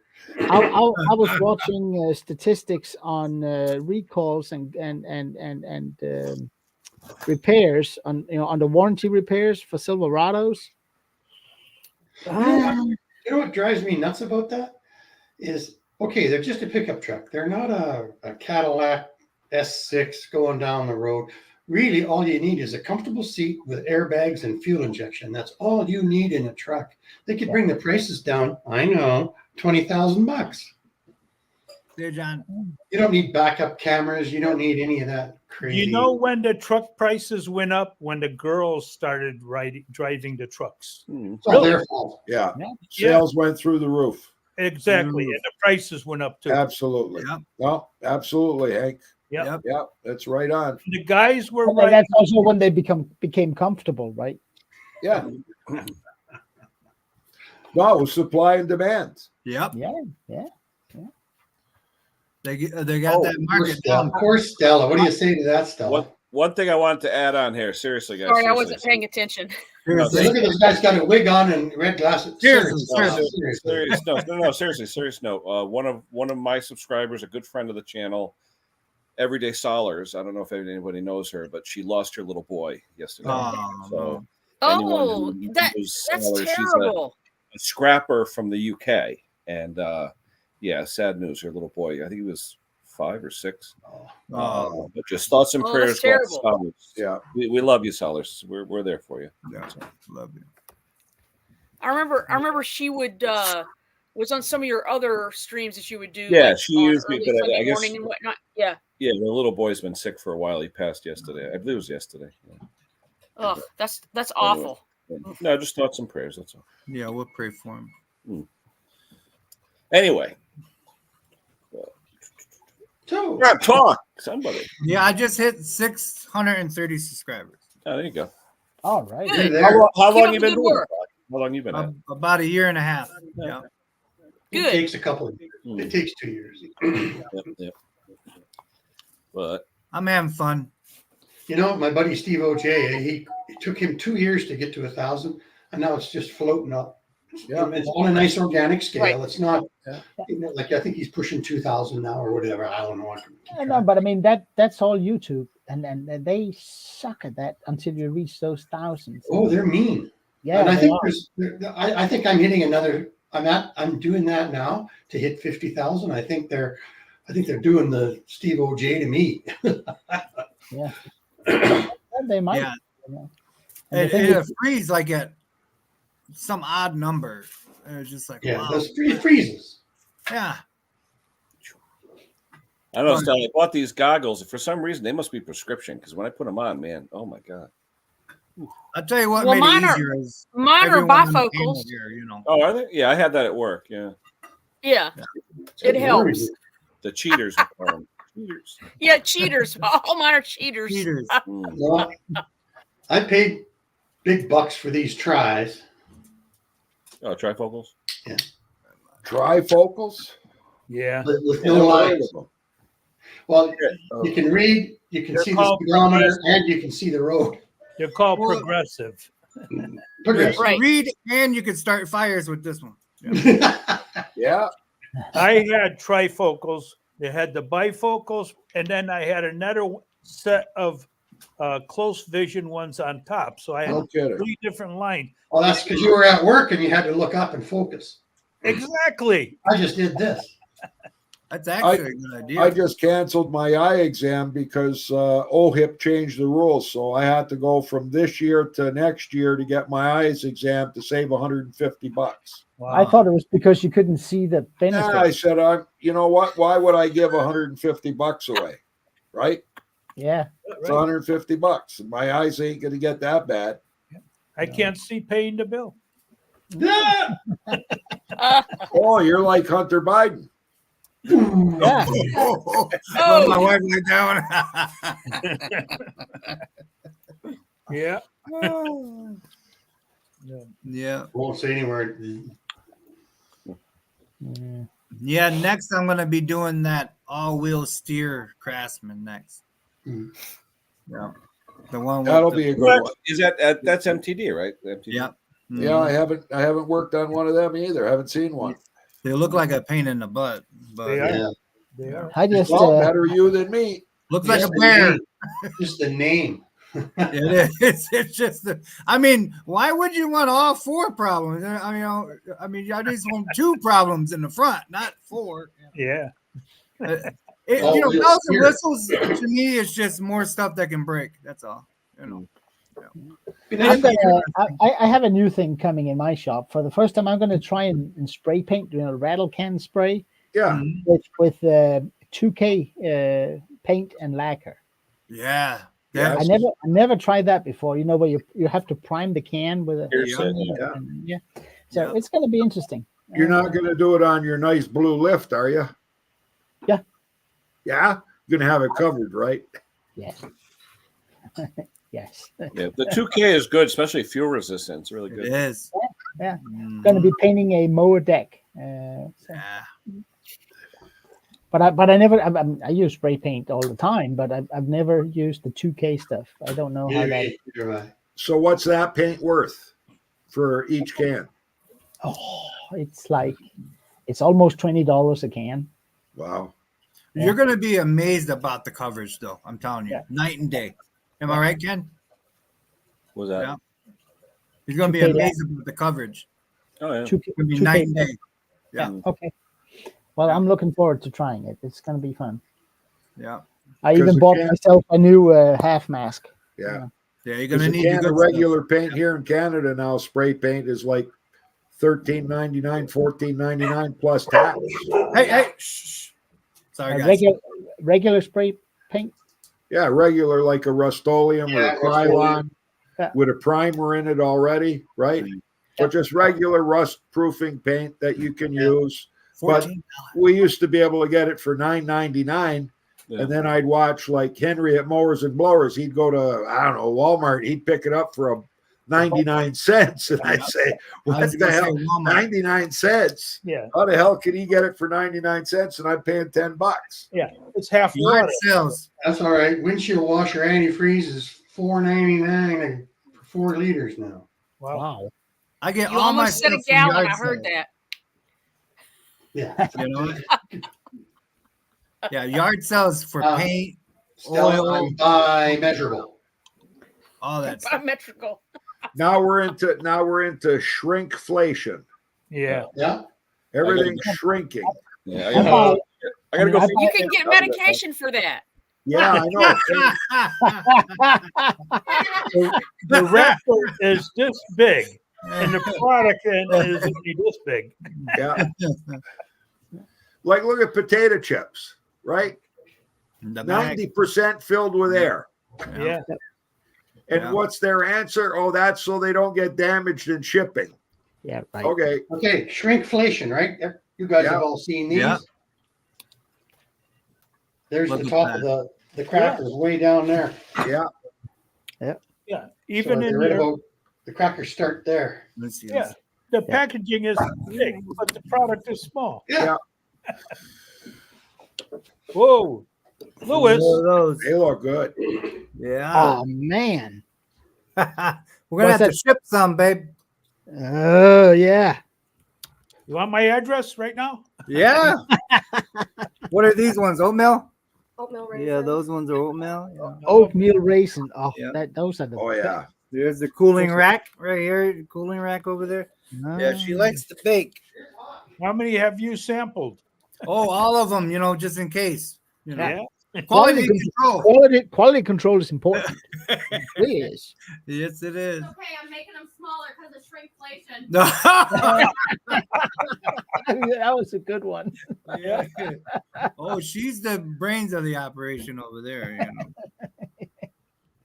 I know that feeling. Yeah. Like I was saying before, there's been a lot. I mean, I know you guys been doing it longer than I have, and man, it seems like a lifetime doing it.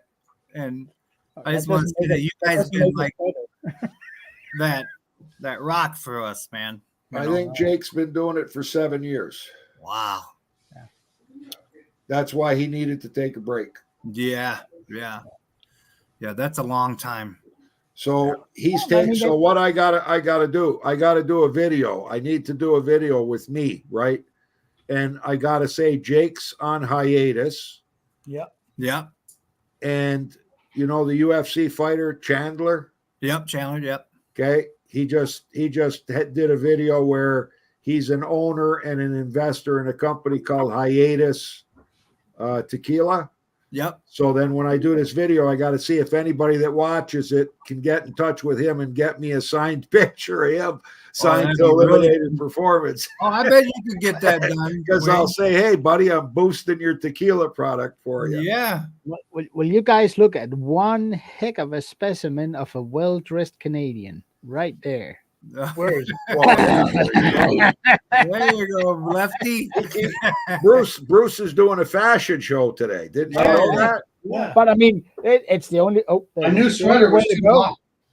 And yeah, I'm telling you, Bruce, we got to talk spreadshot one of these days. Yeah. No, I almost put on my new Bruce's shop one, but then I thought I'd get Carhartt. See that Carhartt T-shirt? Carhartt, yeah.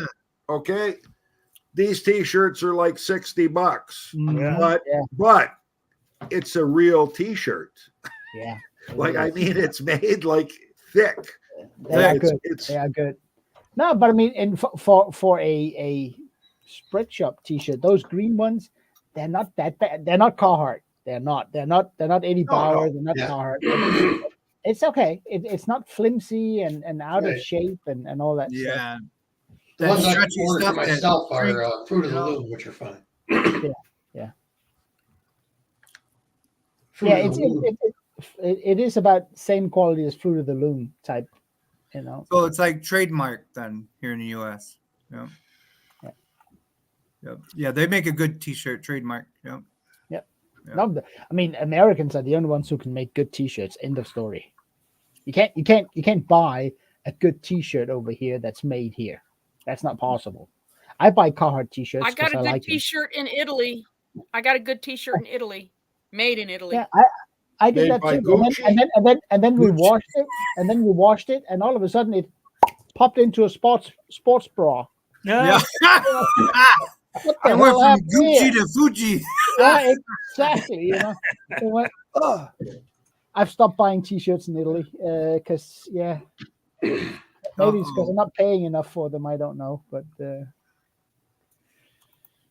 again, and also, price.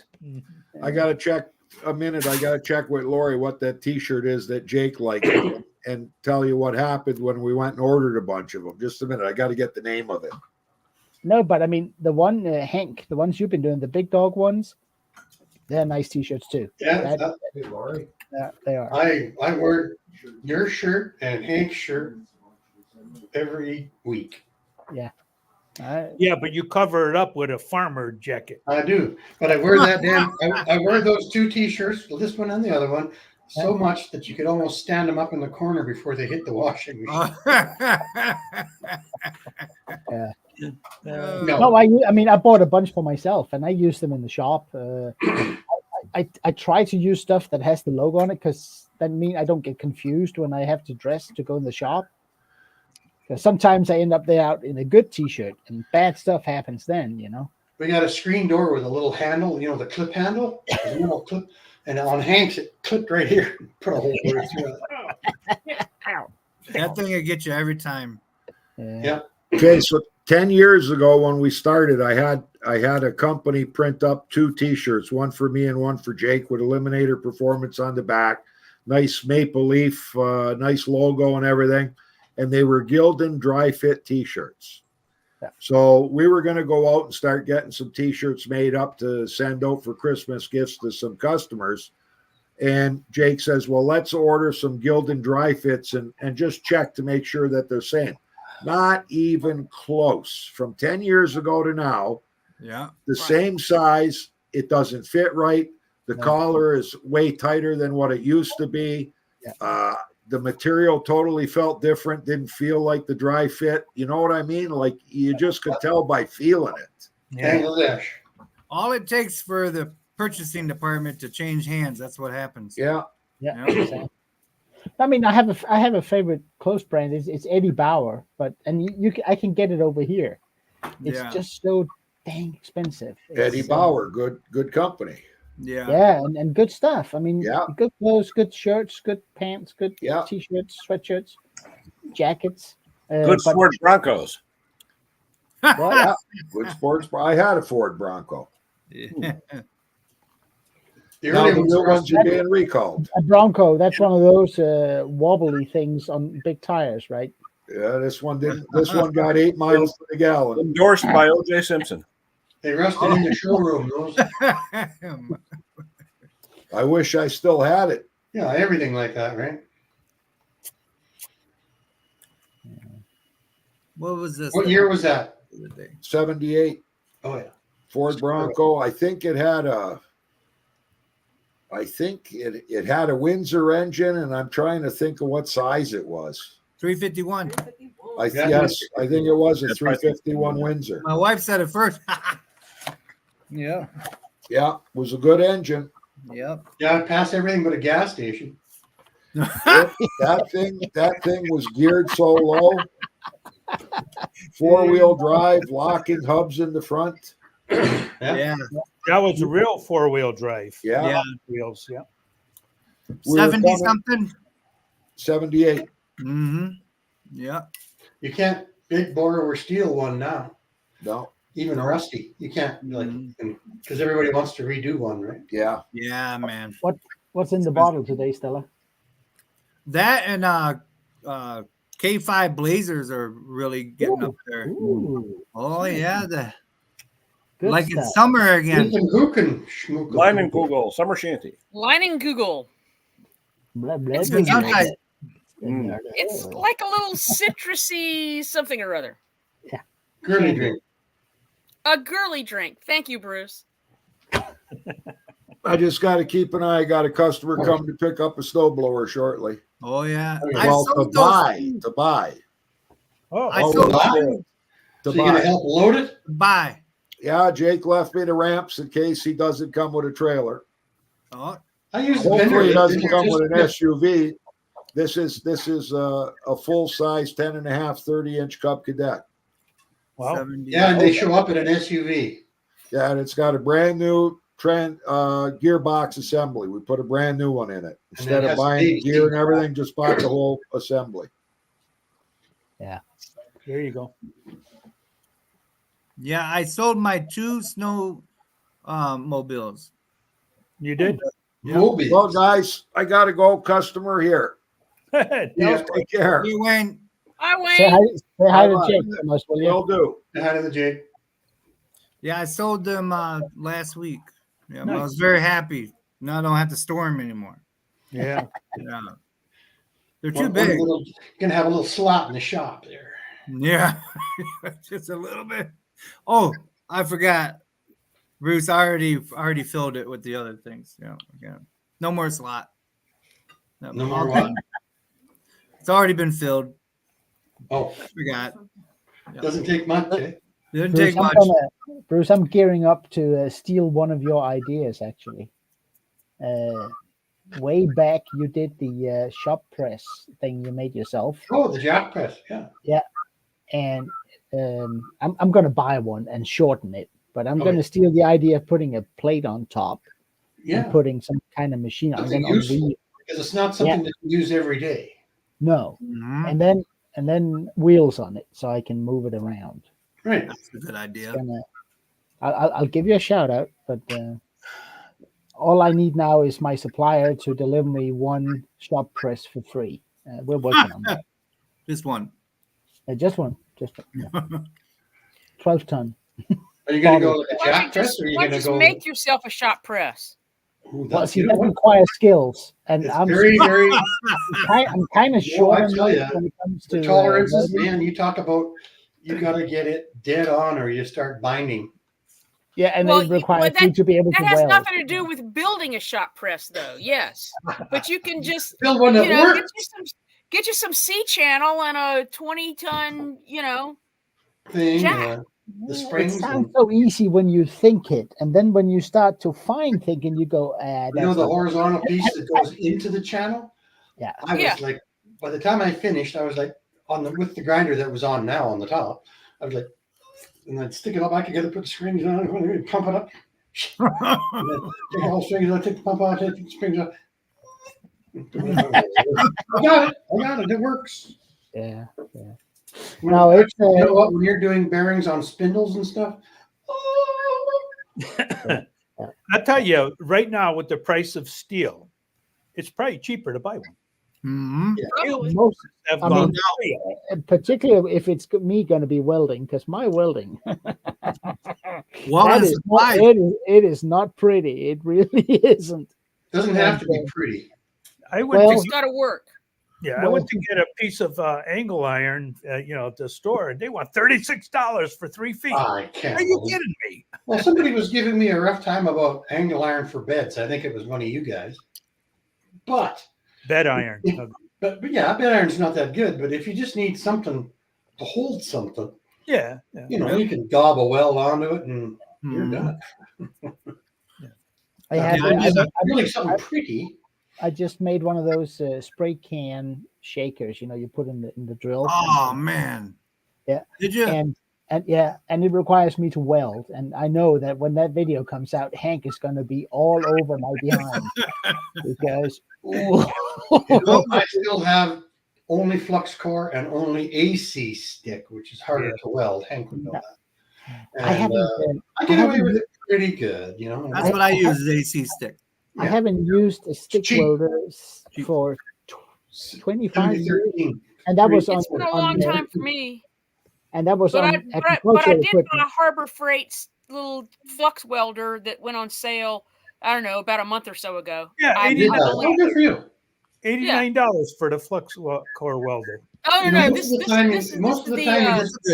driving the wire in there and getting a good. Yeah, no. This is the titanium one. It's the DC inverter one. Yeah. I already had the other one that wasn't an inverter, and I didn't know why my welds were so bad, other than the fact that I'm a horrible welder. But it was like, oh God, this is terrible. Some welders make you look like a good welder. Yeah, it depends on the wire. It depends on the wire you buy too. Yes, the wire. Yeah. So I bought good flux core, and I'm gonna get out and try some stuff on it when I get some time. I just don't want to burn down. If you do it online, Stella, it's just amazing the advice you get from just about every corner. That's why I don't weld. That's why I don't weld on the show. I do. Well, I learned some guys on the flux core, they tell me that you need a bigger stick out. Some guys say you need less stick out. Some guys say you should put the cup on. Some guys say you should take the cup off. And these are all professional welders too, right? Right. But everybody has their own little shtick. Yeah.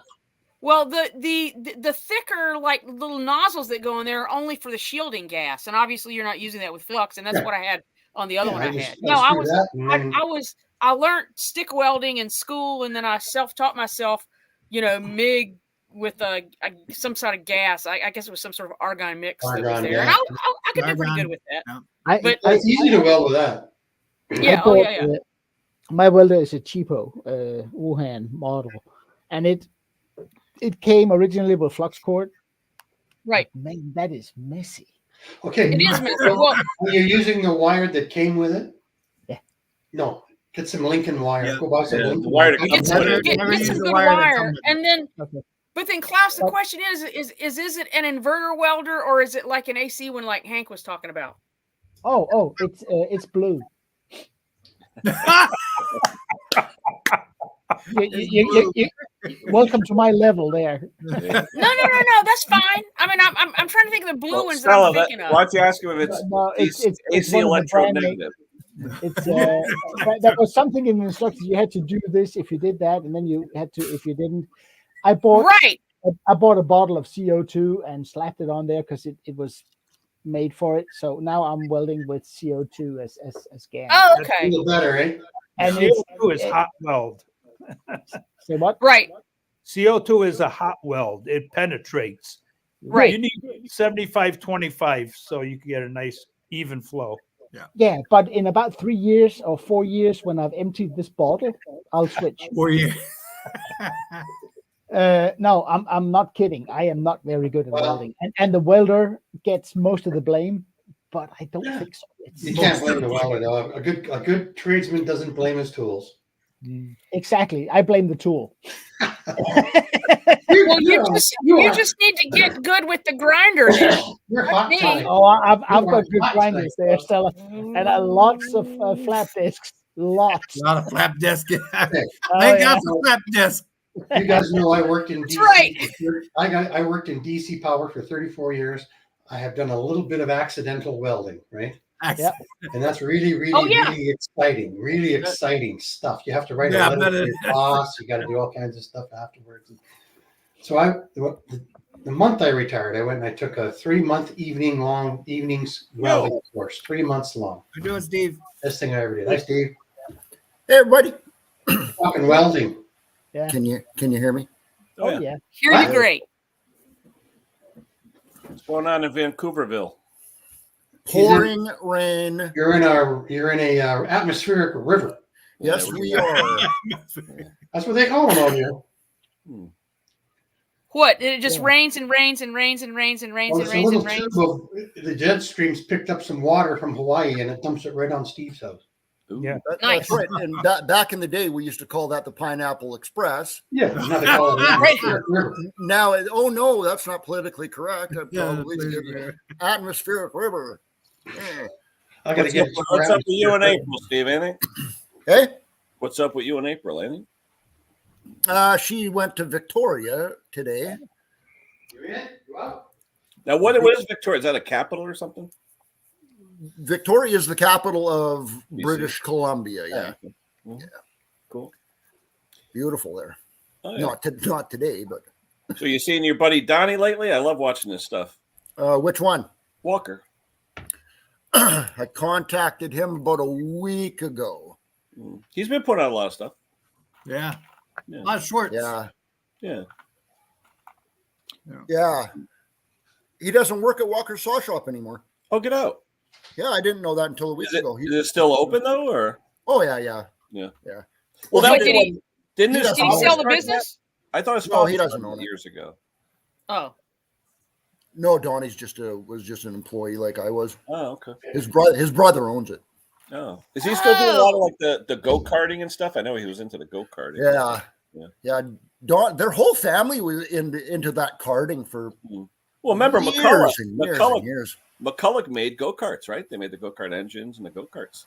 Really? I didn't know that. I didn't know that. Yeah. Oh, yeah. I had no idea. Yeah, they were The heavily. chainsaw company? Yep, they made No go kart engines, and their bigger saws were literally go kart engines. Yeah, good stuff. Good Show up stuff. the job site with that thing, you know. Mm. Hi Ben. Hey, Ben. Hey Ben. Hi Ben. Oh, crazy. Yeah, we're supposed to get 5 inches of rain tonight, so we'll feel the pain. Yeah, we got the But rain. tomorrow night. So we'll see. You're here in Michigan. It'll change here in a minute. It's crazy though. I So mean, it's December 9th and it's 54 degrees. It's nuts. I mean, we should have snow by now. You know, crazy. So Steve, is it Kevlar that's in that rope? Is that Yeah. what makes What's in it? What's in it?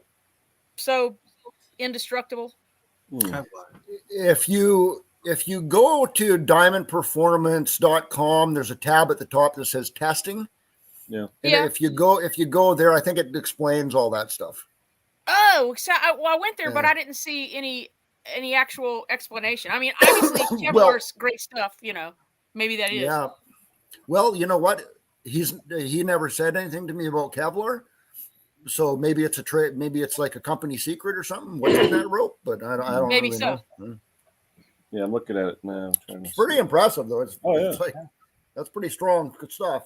Yeah, what do you have? It was an 800-pound tamper, right? About 800 pounds. Unreal, man. A Yeah. tiny little weed eater cord lifted that up. Yeah. Wow.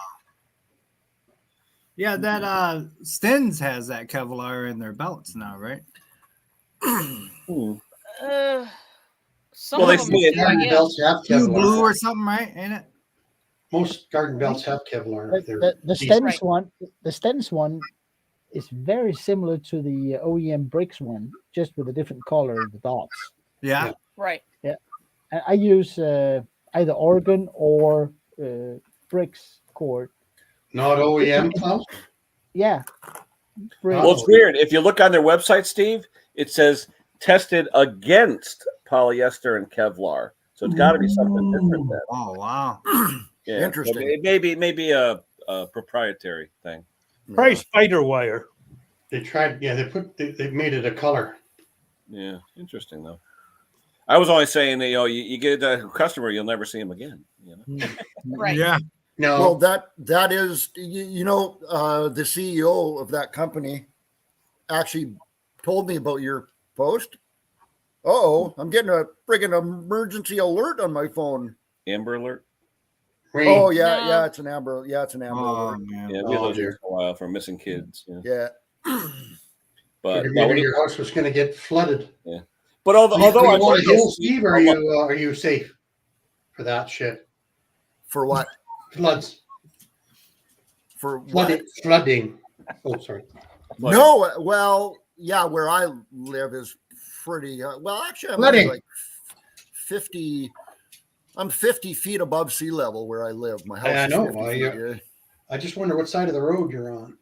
I'm on the high side, so yeah.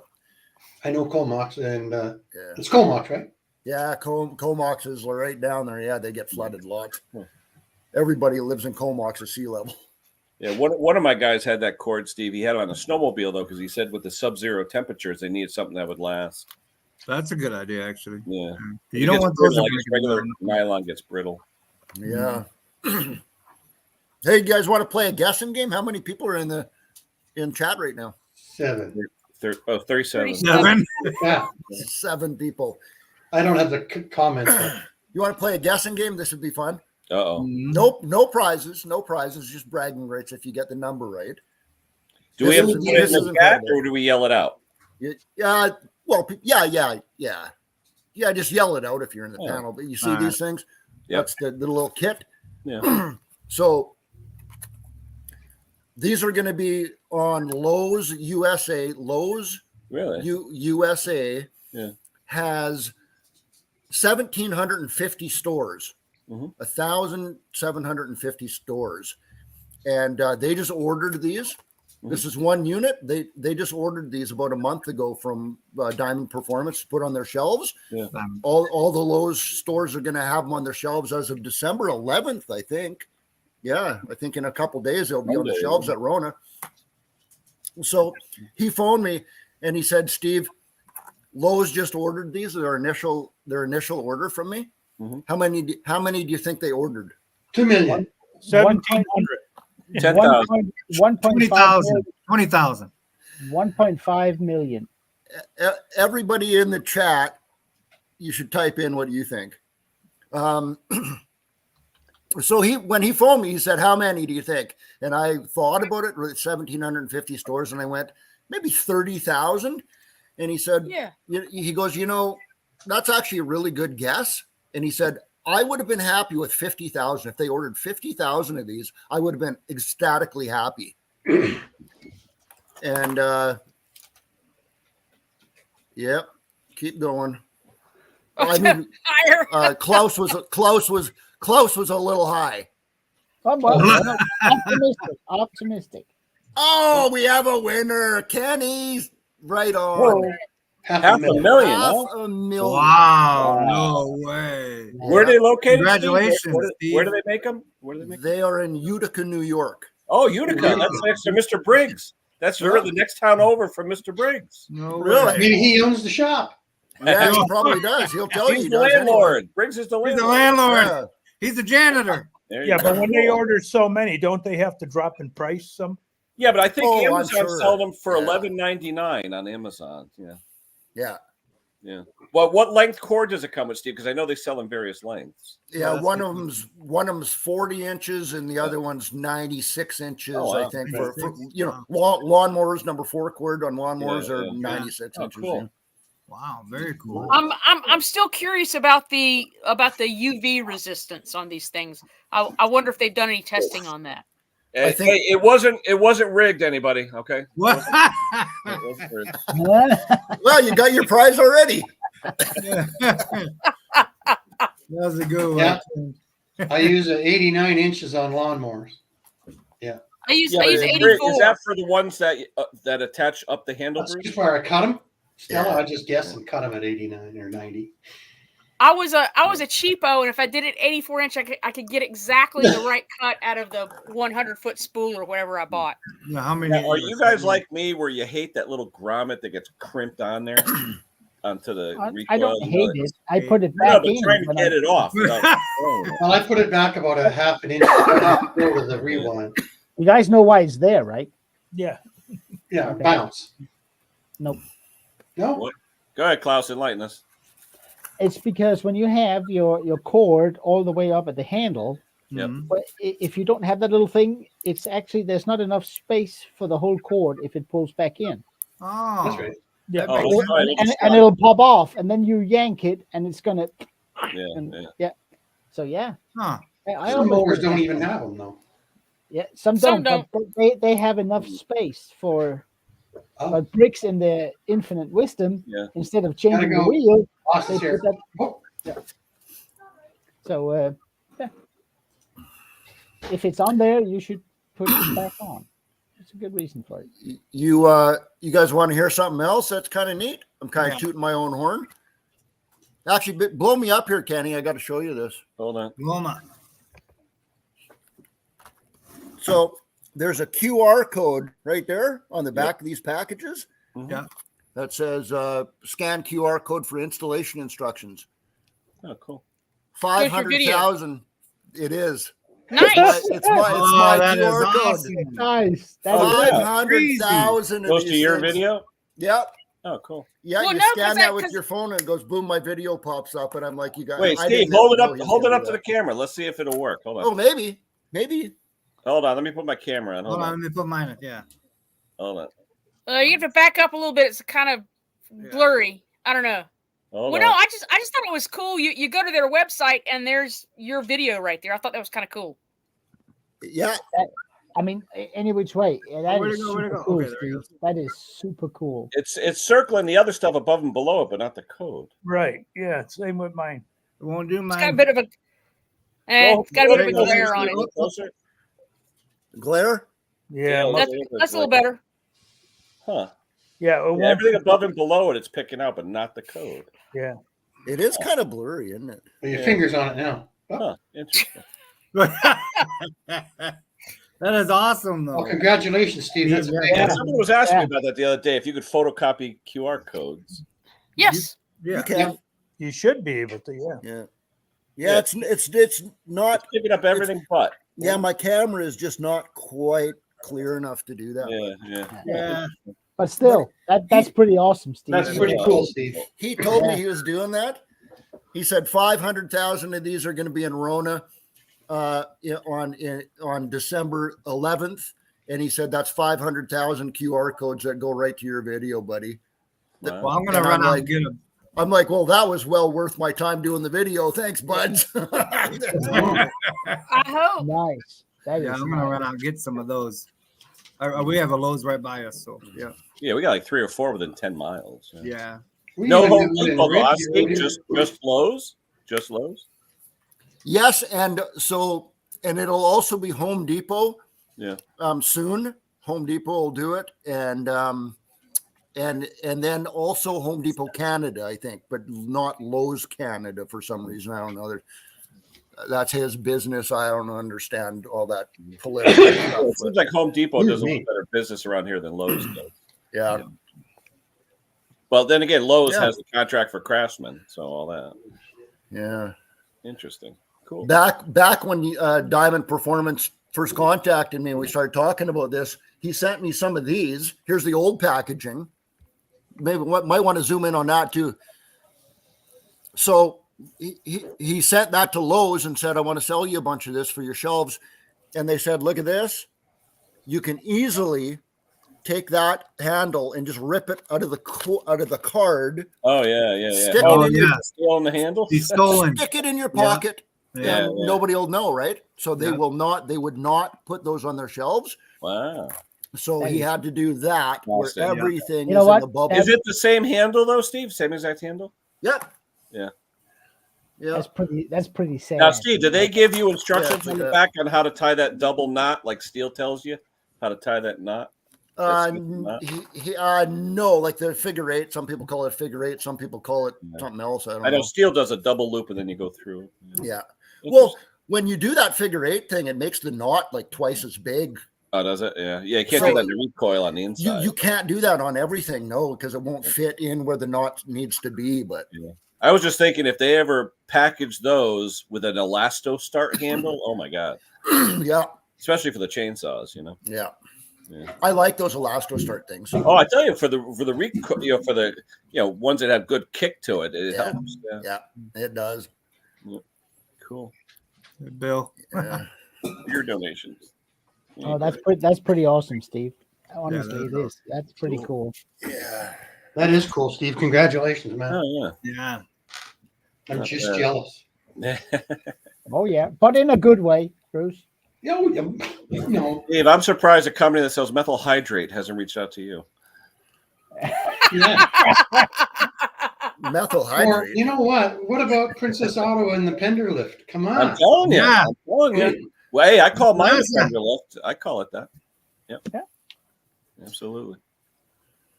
Yep. Crazy. That's what comes up when you Google it. Yeah. I used your. Are you frozen, Steve? No. Wow, I just heard 14 people talking at the same time. It's like being home. Yeah. Yeah, Bruce. So on one of my videos the other day, I used that big thick pan that you use. I went to the dollar store and got it, and I did a little shout out to you on one of my videos the other day. I was like, "Look, I got one just like Bruce does." Yeah. And and my wife goes, Hey, Brando. What's up, Brandon? Big thick what? I'm missing the boat here. Stella, stop it. I'm doing it. You know your pan that you use, Oh, pan. I thought you said pan. And you know how thick it is. So I had this little bitty tray that I use. Oh, yeah. And I said, you know what? Bruce uses a deep pan, and I was at the dollar store with my wife. And I picked one up, and then so when I did the video, I said, "Look, I got one just like Bruce does." You know? Oh, I never watched. It's not important. Brandon, I have subscribed to about 350 people, and I just can't keep up. Brock, I like the little silver ones you had. They were fancy. Yeah. Fancy. They're fancy, aren't they? Yeah. You know the comments I got on those after the first couple of videos. I'll be back in a sec. I just got to go let the cat out, if you know what I mean. You got to go feast your. We've heard that one before. Yeah, those shiny ones. You know what's funny is that I used something on one of them and it ate it. I can't tell you what product, but yeah. Well, I tell you, the dollar store is great for stuff like that. Yeah, I love the dollar store. I get all that. Those measuring cups and everything. Just get them from the dollar store. You ain't got to, Yeah. My measuring cups are so old now. I had to take a felt pen and actually mark in, a pint and a liter and a half a liter. All the letters are gone. Because they start to fade away after a couple. Yeah. That's cheap, eh, Stella? That's cheap. Yeah, it's cheap. You know what's funny? My wife cans a lot, right? Mm-hmm. And same thing. I used a Sharpie the other day, and I marked exactly 8 cups of water because we have a electric canner for when we can our stuff, and so instead of running back and forth to the sink and getting 8 cups of water inside there to help her, I did that. I'm like, man, how come I didn't think of this 15 years ago? You get smarter as you get older. It's funny how though everybody in the UK has that electric kettle. There's a line, when you start getting older and you don't get smarter. One like this, right? Well, no, it's like you can't see through it, but it's like electric. The light goes out, and then you have water for tea or something. I guess. Yep, same one. Yep. Oh, okay. Now I hear most Americans don't have an electric kettle. No. In their house. Nope. Yeah. No. We all do. Not at all. In Canada. Yeah, we just got ours a couple years ago. They take forever. I use this one's very fast. Put the you Keurig don't on have hot to water. fill it. There you go. This Well, one's 3 minutes and it's hot water. Boiling. Right. And I got 3 minutes and I got boiling water on my gas stove. So yeah. But I mean, that's good for your ultrasonic tank, right? Nice hot water. Yep. No, I just turn it on. I bought one of those. What are they called, Hank? The immersion heaters. Yeah, immersion heaters. Oh, not that I use anything from my wife's kitchen in the shop. No. I bought this one for myself. I just make an announcement. Can I take this or a question? Can I take this to the garage? And she usually says yes, unless it's made out of glass or something expensive. Well, I used a colander last week to sort through my Vinca seeds. I was doing seeds, and the colander were great. The Vinca seeds fell right through. It was great. That is a great idea. I have a 6 liter. What's that, Kenny? That's a gallon and a half. 6, yeah, probably. Yes. A gallon and a half ultrasonic, and if I have to heat that up to those 55 degrees C, where the thing works the best, that takes, hang on, over 50 minutes. Wow. Yeah, my ultrasonic tank takes forever. I got a 9 liter. Yeah. Get a big old coffee can. Yeah, but see, clean it out. Put some water in it. Take it over to your barbecue and stick it on there for a couple of seconds. Great and idea. Just pour it into your thing. But I reuse the solution in mine. What's wrong with that, Brock? I do. I reuse mine. Me too. So I turn on the heater on the ultrasonic clean. I put that heating element in and plug it in. 18 minutes, 55 degrees C, and we're good to go. There you go. Yeah. I just turn it on and then use it, and by the time it gets through the first, it's hot as it can be, and then I usually run things through twice, so it doesn't matter. Yeah. Two 20-minute sessions. I just found that the liquid I put in the water, it works really well at over 55 degrees. 60. Right. 60, and not there and no 55.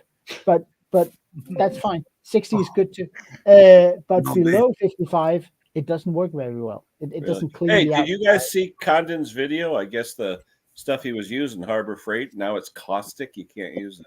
You know what? They changed the solution. Yeah, we did that a few weeks ago. Yeah. In the mean green soap solution too. Now they're putting ammonia in it, and it turns the carburetors black. Here's that piece of very shiny. Oh yeah, clean. remember you did your test with the foaming and all that. Yeah. Yeah, it foamed, but it never really.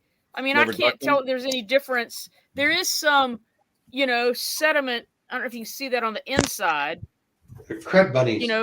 Some oxidation or whatnot, but I don't think any of it really disappeared. Mm. I mean, I'm sure there's microscopic levels of it gone, but nah. Well, I don't have to fix anything till the 2nd of April. Nice. 14 videos. I've made 14 videos in the last 3 weeks. I am so sick of editing. I'm gonna get a turkey fryer and boil the shit out of the. No, really, it's gonna boil my my housings. It's gonna boil the carburetors. It'll just flake off. I'm telling you though, Hank, we'll do it tomorrow when I come up. You got a lobster pot? We'll go to the dollar store. We'll buy one. I got a big pot, but I don't. You got to get a burner though. You got to get one of them turkey burners. Yeah. No, I'm like Klaus. I reuse my soap solution and I just do it on the barbecue. Yeah, but I did on Thanksgiving. We were short on space in the oven, so my wife had to boil potatoes in like a big. You got a side thing on the barbie, right? Well, no. I put it in the barbecue because we had to boil it like rapido because we were late. So I put the tinfoil over it. The pot started turning black, because of the heat. Mm-hmm. It got so hot in there by the time it boiled that all the grease and shit on top of the barbecue flaked off. And the handles on the pot went down. Yeah. Oh, my daughter got burned because the handles didn't have the bake light on it. It was just a metal handle, and she touched it like that, and she got burned pretty good. Yeah. You only do that a couple of times. It was like 700 degrees, crazy. Yep. Well, I have a side burner that's about 12,000 BTUs, very small. Yeah. And I don't even know what that is in watts per square inch centimeter. I have no idea. 12,000 BTU is 1 ton in AC. That's all I need. Oh, okay. And so it's a slow burner, but it does heat up my juice faster than my ultrasonic. Cool. Lord grant me patience, but hurry. I like Hank's idea, though. I think we should get a big lobster pot, put an engine block in there, blow it out of it, and see what happens. Yeah. Yeah. I think it was Steve that. Steve, don't you put your parts inside something and then? Oh yeah, like a peanut butter jar or something. That's me. That's what I do. Everything's in like. That's what you do too. Yeah, I keep. Yeah, the they're in same like water ice in cream mine. jars. Yeah. I use the same Does water. that work better than submerging it? Steve uses Ziploc. Well, it bag. just means I just keep plain water in Yeah. the reservoir, and I don't keep changing that out because mine doesn't have a spigot It gets on it. expensive changing it out all the time. Yeah. If it's a lawnmower or tractor carburetor, I'll just dunk it into the water solution. But if it's a chainsaw carburetor, I'll do the Stella trick and put it in a jar and put it in, because then I can have a pretty potent solution in there. Yes. And I don't get water in to the little check valves. Right. Because sometimes that stuff won't come out. You know what I hate though? I just hate cleaning chainsaws. I can't stand Yeah, it. no, you are more dirty than this. Yeah. And then you blow on it with air. And You guys don't have alleys, eh? You can alleys. No, we don't have alleys. You can also I got an use, alley. Ziploc bag. And every one of those neighbors across the Yeah, alley. that Ziploc you see bags. from me, Yeah. Every one of those Oh, neighbors gets a ultrasonic? free lawnmower repair or something every year. Yeah. Oh, I bet. And they get their fence coated in an oily. No, but the noise I'm making out there, like when I was out there with my young buddy Steve, and we were grinding and sawing and cutting, and, they just Hey, if you use a Ziploc bag though in the ultrasonic, do you have to like put a little air in there too, so it's like a pillow, or no? I actually squish the air out so it actually sinks. Oh wow. Yeah. Yeah. And it works As long as a freezer bag, it's got a good seal, it'll be fine. Yeah. No, but it cleans as efficiently though, even though the bag's like sucked to it. I've always said, Steve and I've had this argument going back 10 years, or 5 years. I don't do it because I think there's a slight attenuation through the plastic and you don't get as good a clean job. But yeah, I mean the waves they get old. As long as the machine is running when it leaves the shop. I use I use a plastic jar with a lid for the carburetors that I can put that extra spicy solution I put in. Oh, yeah, and it works just as well as long as it's submerged in liquid. It's fine. Right. No, I think glass is a little better as far as pushing those ultrasonic waves through. But I use like little ice cream. This is where we need Gary B or James Condon, and they would explain how the ultrasonic waves go through the water and in through the material of the glass, and some kind of a resonance difference between plastic and glass, all that. Some crap like that. Yeah. I seen a guy take a bucket and then put a standing vibrating sander on the side of it, and it does the same thing. So what I used to do when I first started, I used to use a crock pot. Yeah. Yeah, like years ago. And so I graduated to an ultrasonic cleaner, but yeah, I still got that crock pot out there, kind of like on the shelf, just to remind me, of the 60 how far I've come. You know what we used to do? We used to take a 5-gallon bucket, right, and tape a palm sander to it with what did I just say? Oh, did you say that? I'm sorry. Yeah, no, palm sander. Yeah, but the thing with that, Kenny, that's vibration. Ultrasonic cleaners are not vibration. No. Yeah. But I saw it. Hank, you just said that about seeing that video with the guy who did that. I saw that and it worked. Yeah. I don't know if it works as good as an ultrasonic cleaner, but just the vibration itself through the water really does help get that dirt off of there. It's break out some stuff. It does. And if you sit on it, you get a nice little massage. Cover your ears, Stella. That's called a happy weekend. Yeah.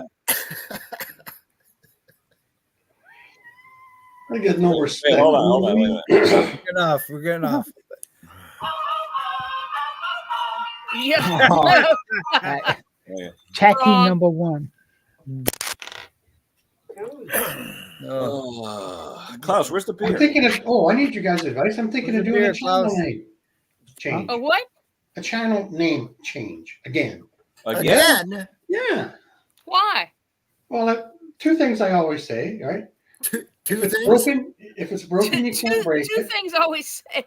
Yeah, but Yeah. Bruce, let me ask you though, Bruce, when you went from your name to Bruce's shop, Yeah. increase or decrease in views and all that? Didn't make a bit of difference. Really? I like the character. I like the little It character. might have been a 5-day blip. Yeah. Really? Yeah, but Bruce, you have enough subscribers now. Way more. You probably have twice as many subscribers now as when you changed your name last time. Or more. Yeah. Yeah. Because I was thinking about that the other day. Because with me, Ken Smaller, who the hell's Ken? Nobody gives a crap. But he put something on like, amazing engine repair or something like that. Yeah. Well, Mick, Hobby Motor, very good name. Very good name. Yeah. If you can understand them. Bruce, Right. why? Why talks gibberish? Why do you want to do it? I feel like I'm stuck at 44,961 subscribers. And you think that a name change will help? It did last time with Bruce. Bruce Pander to Bruce's shop. Curious. I think Bruce's shop is a great name for a channel. Yeah. I like that. I really do. Well, I know it's not specifically related, so that if I get too old to fix lawnmowers, I can still fiddle in the garage. Yep. Well, Bruce is like a household name, like a Bob or you know what I mean? Yeah. Uncle Bruce. Yeah. Red Deer Repair. Yeah. No, but it's still Bruce. It went through my mind last night as I was laying there wide awake from 3 till 5. when you put your name on it, you also have to put something of yourself in it, sort of. Yeah. No, but Right. make that as your emoji. There you go. Yeah. I like that Bruce, emoji. you should do it for a month and see what happens. And you go, Yeah. Switch it back. You can always. But only my only my subscribers get it. Are you with me? Yeah. Right? And then But you could do something else, Bruce, completely different. You could ask your subscribers if you're going to do a name and let them come up with suggestions. Let them, Mm-hmm. So- More interactive, You can always pick whatever you want and say, "Hey, Bruce, John Bruce, B. I bought it." probably stick with Bruce's shop. Brucey, I hear some old fart in the garage is available. Old Yeah. fart in the garage? Yeah, it's available. I bet you that's taken. It probably is. So I will dog. tell you this. I've had a YouTube partner manager for a while. I've had like 5 different YouTube partner managers. Yeah. And I've asked them questions like this for a long time. And I know this from a YouTube employee himself. And he said, if you change a name, one positive thing it does, it kind of confuses people too, because that's a negative thing. But Yes, one I had that. positive thing it does is if you change the name of your channel, it forces the YouTube algorithms to re-look at all of your videos again. Really? Because now it's changed, and the algorithms look at all your videos again because now it's a different name, and you might get some more suggestion. They suggest it out and promote it out a little bit more for you because of that. Not guaranteed, but the algorithms definitely will go closely look at your channel again because you just changed the name. Hey, Steve, what's your take on tags, Steve? Tags do absolutely nothing unless it's a commonly misspelled word. Tags are really good for new channels, and the algorithm doesn't know what you do. But once you get a couple of videos out there and get some exposure, tags are meaningless. I don't think Craftsman if anything in my tags. If I put the word Husqvarna in tags. Yeah. How do you say that? Husqvarna? Yeah, but does YouTube tell you when people click on like a tag or something? How do you know they're using a tag? You're not. You don't. But they tell you when they search term. It's just a gut feeling. I mean, I did out a couple of videos with Husqvarna products, and I forgot to put in tags, and I got crappier than normal views. And then I start putting it in, and that also could be just the title. Bruce's shop is the tag. It could be the tag. Yeah, you're right, Stella. I don't know. Right, and you can rejigger the algorithm by substantially changing the title of your video. Basically does the same thing. It looks at it again as a new video. Yeah, I've gone back. Yes, I have gone back and changed the title of videos and seen a bump. Yeah. Hey, Brucey, do you have your little guy in every one of your thumbnails now? Yes. Yeah, okay. I like that little guy. I do too. He's cute. You got to get him on some t-shirts there, Bruce. Oh yeah. You got to get him on some what? T-shirts. T-shirts. Oh, I know. I'm the worst guy for merch. But as I said, I have. I mean, I know you're Canadian and all, and this will cost you. Is that like a bad thing? Yeah, it's like not a little derogatory. We don't. If I can finish the sentence, guys, it's not going to cost you a thing. I know. Just time. Sorry, we're having technical difficulties here, so we'll just. In time, I mean, it's so easy. It almost hurts because they want to sell T-shirts, right? So they make it very easy for you, and umbrellas. I'll have time when I'm in Mexico. I'll do it. Do it. I don't think you guys realize. I don't even know how I'm busy. I have no idea how. Brucey, you gotta do a little cartoon with a sombrero though when you're down there. Well, that's a good idea. And do a little. My niece does those little PNGs. I'll have to get her to fix that. Yeah, while you're in Mexico, put the sombrero on. Yeah. So, hey, I got a question for Mick. I just see Mick's in the chat now. Yeah. Hey, Mick. Yeah, So- he's lurking. He Somewhere. might be at work. They're watching. No, they're watching Christmas movies with the Riley. Oh, Sacred. so he's doing these kitchen renovations now. And a couple days ago, when he put up the last one, it goes from kitchen upgrade day 10 straight to kitchen upgrade day 12. And I'm like, where did day 11 go? Steve, wait till day 37. Yeah. Right. I'm like, did I miss this? Like, where's day 11? That day 11 is a blur. Yeah. Well, it's like 805 Road King, the Ford pickup, episode 372. Really? Oh yeah, It is literally on like the 200th episode. Yeah, it really is a nice pickup, though. Oh yeah, it Holy is. smokes. It's like a 64, is it? 64. I don't know. I Yeah. don't know. But we would never He had used to those be over body here, made, so yeah, it's really good stuff. but there isn't a bolt on that thing that hasn't been polished and put back in. You know. But they haven't really had a lot of things with him and Dirt Bike and Mikey and everything. They used to do their small engine chat every week from his garage. I used to enjoy that. I think the young guy, Dirt Bike. Dirt Bike and something. Mikey. Well, Mikey, he's got his own house now. He's doing all the generator stuff, but he hasn't put out a lot in a while. No, I think they're busy. Yeah, they're not that far from here. They're about 2 hours from here. No, but Rooking, I like him. He's super cool. What do you want wish- to ask Mick, Dave? You can put it in the chat. What? You can put it in the chat. You He wanna asked it. Oh, I'm sorry. He says, Ooh. "What happened to episode 11?" Oh, there you go. That's right. Boy, I'm brain dead today. It's the secret episode. Everybody Yeah, heard of it. That's No what I'm one's seen hoping. it. Yeah. Not like this is Spinal Tap. Have you ever done a big job where you're on part 11, part 12, part 13, part 14? Yeah, and then I go back to part 6 They because really, I forgot something. they really suck slew water though, don't they? Our friend Scott just put on another video. I gotta watch that. Where is it? Greasy Shop Rag. Good channel.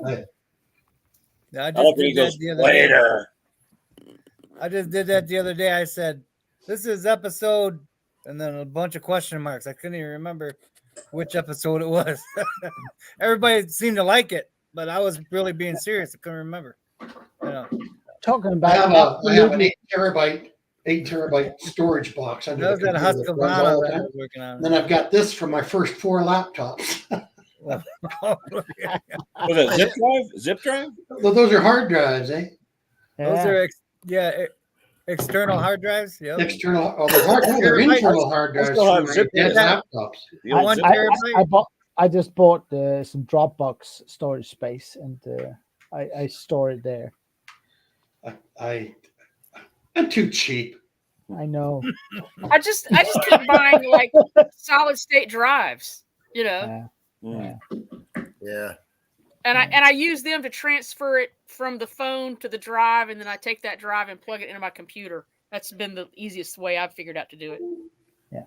Now, talking about something completely off topic and totally useless information, Huskvarna is actually Huskvarna. That's a town in Sweden.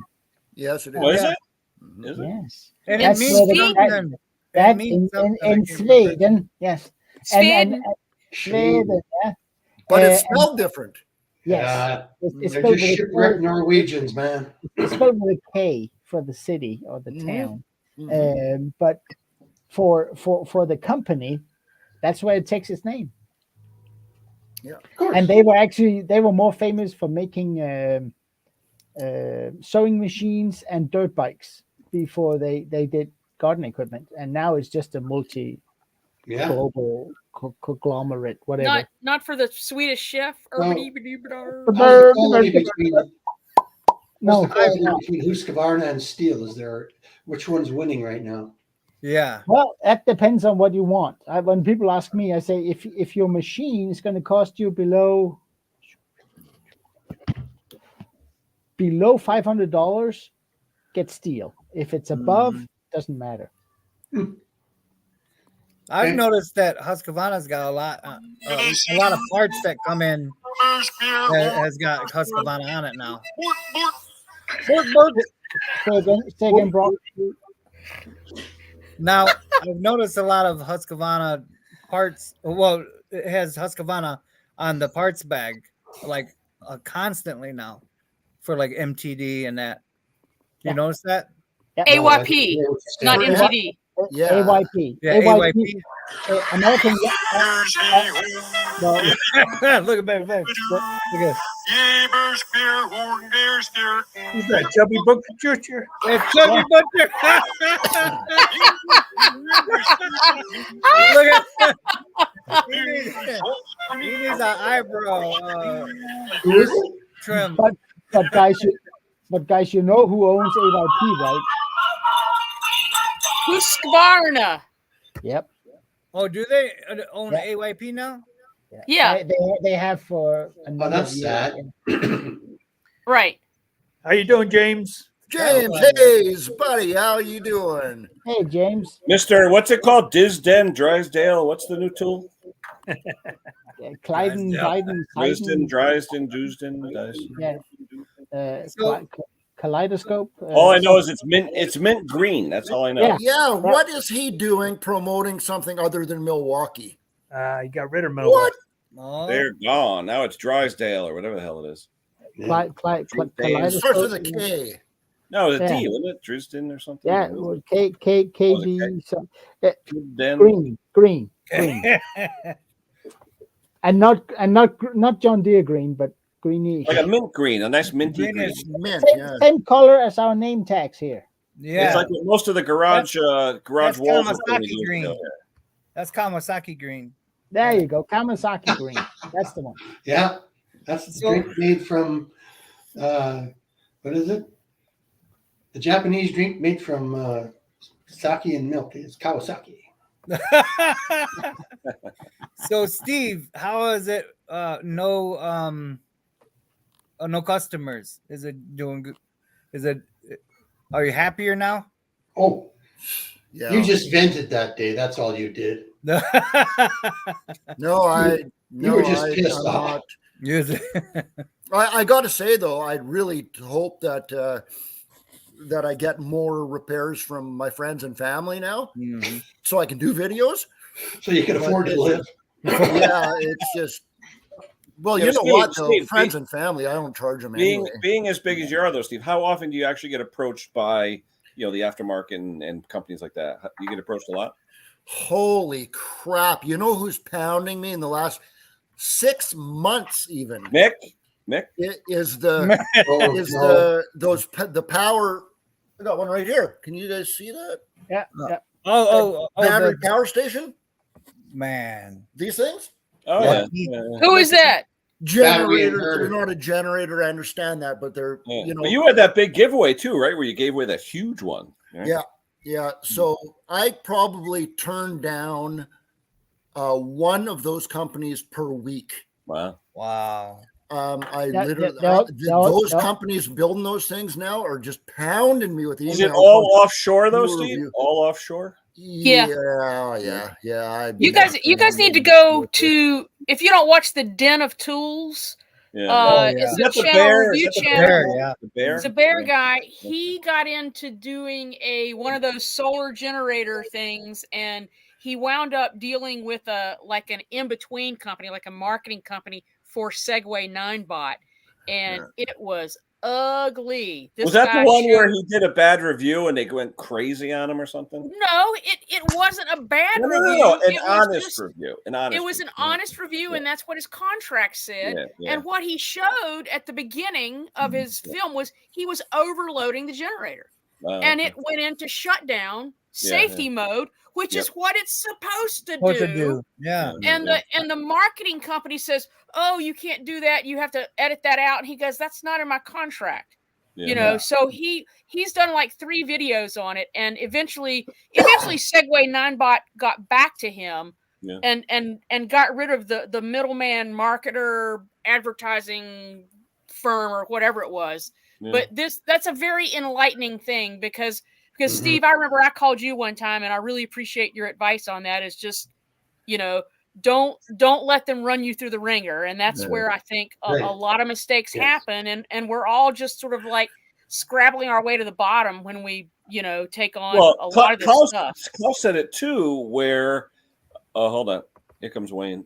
And, Klaus was saying, your time's worth money and everything else. And Klaus, you were saying you won't do it for how much? Where is he? Where the hell is he? He went to get another beer. Another beer. No, but he was saying how he says, I won't touch anything for under $1,000 or something like that. You know what I mean? Yeah. And that's legit. That's very legit. And people expect a lot of free advertising.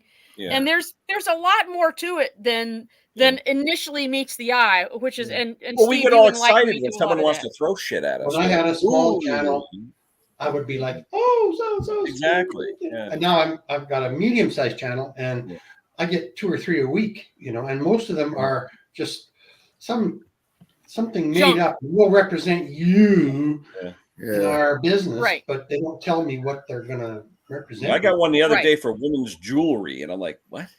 No, and like I said, I mean, I get about a lot of women's jewelry, and I don't even respond to them. I can't imagine how many you get, Steve. Yeah, we had one for I delete more than I respond to. Yeah. Seriously. I got, Stella, you were saying about the contracts.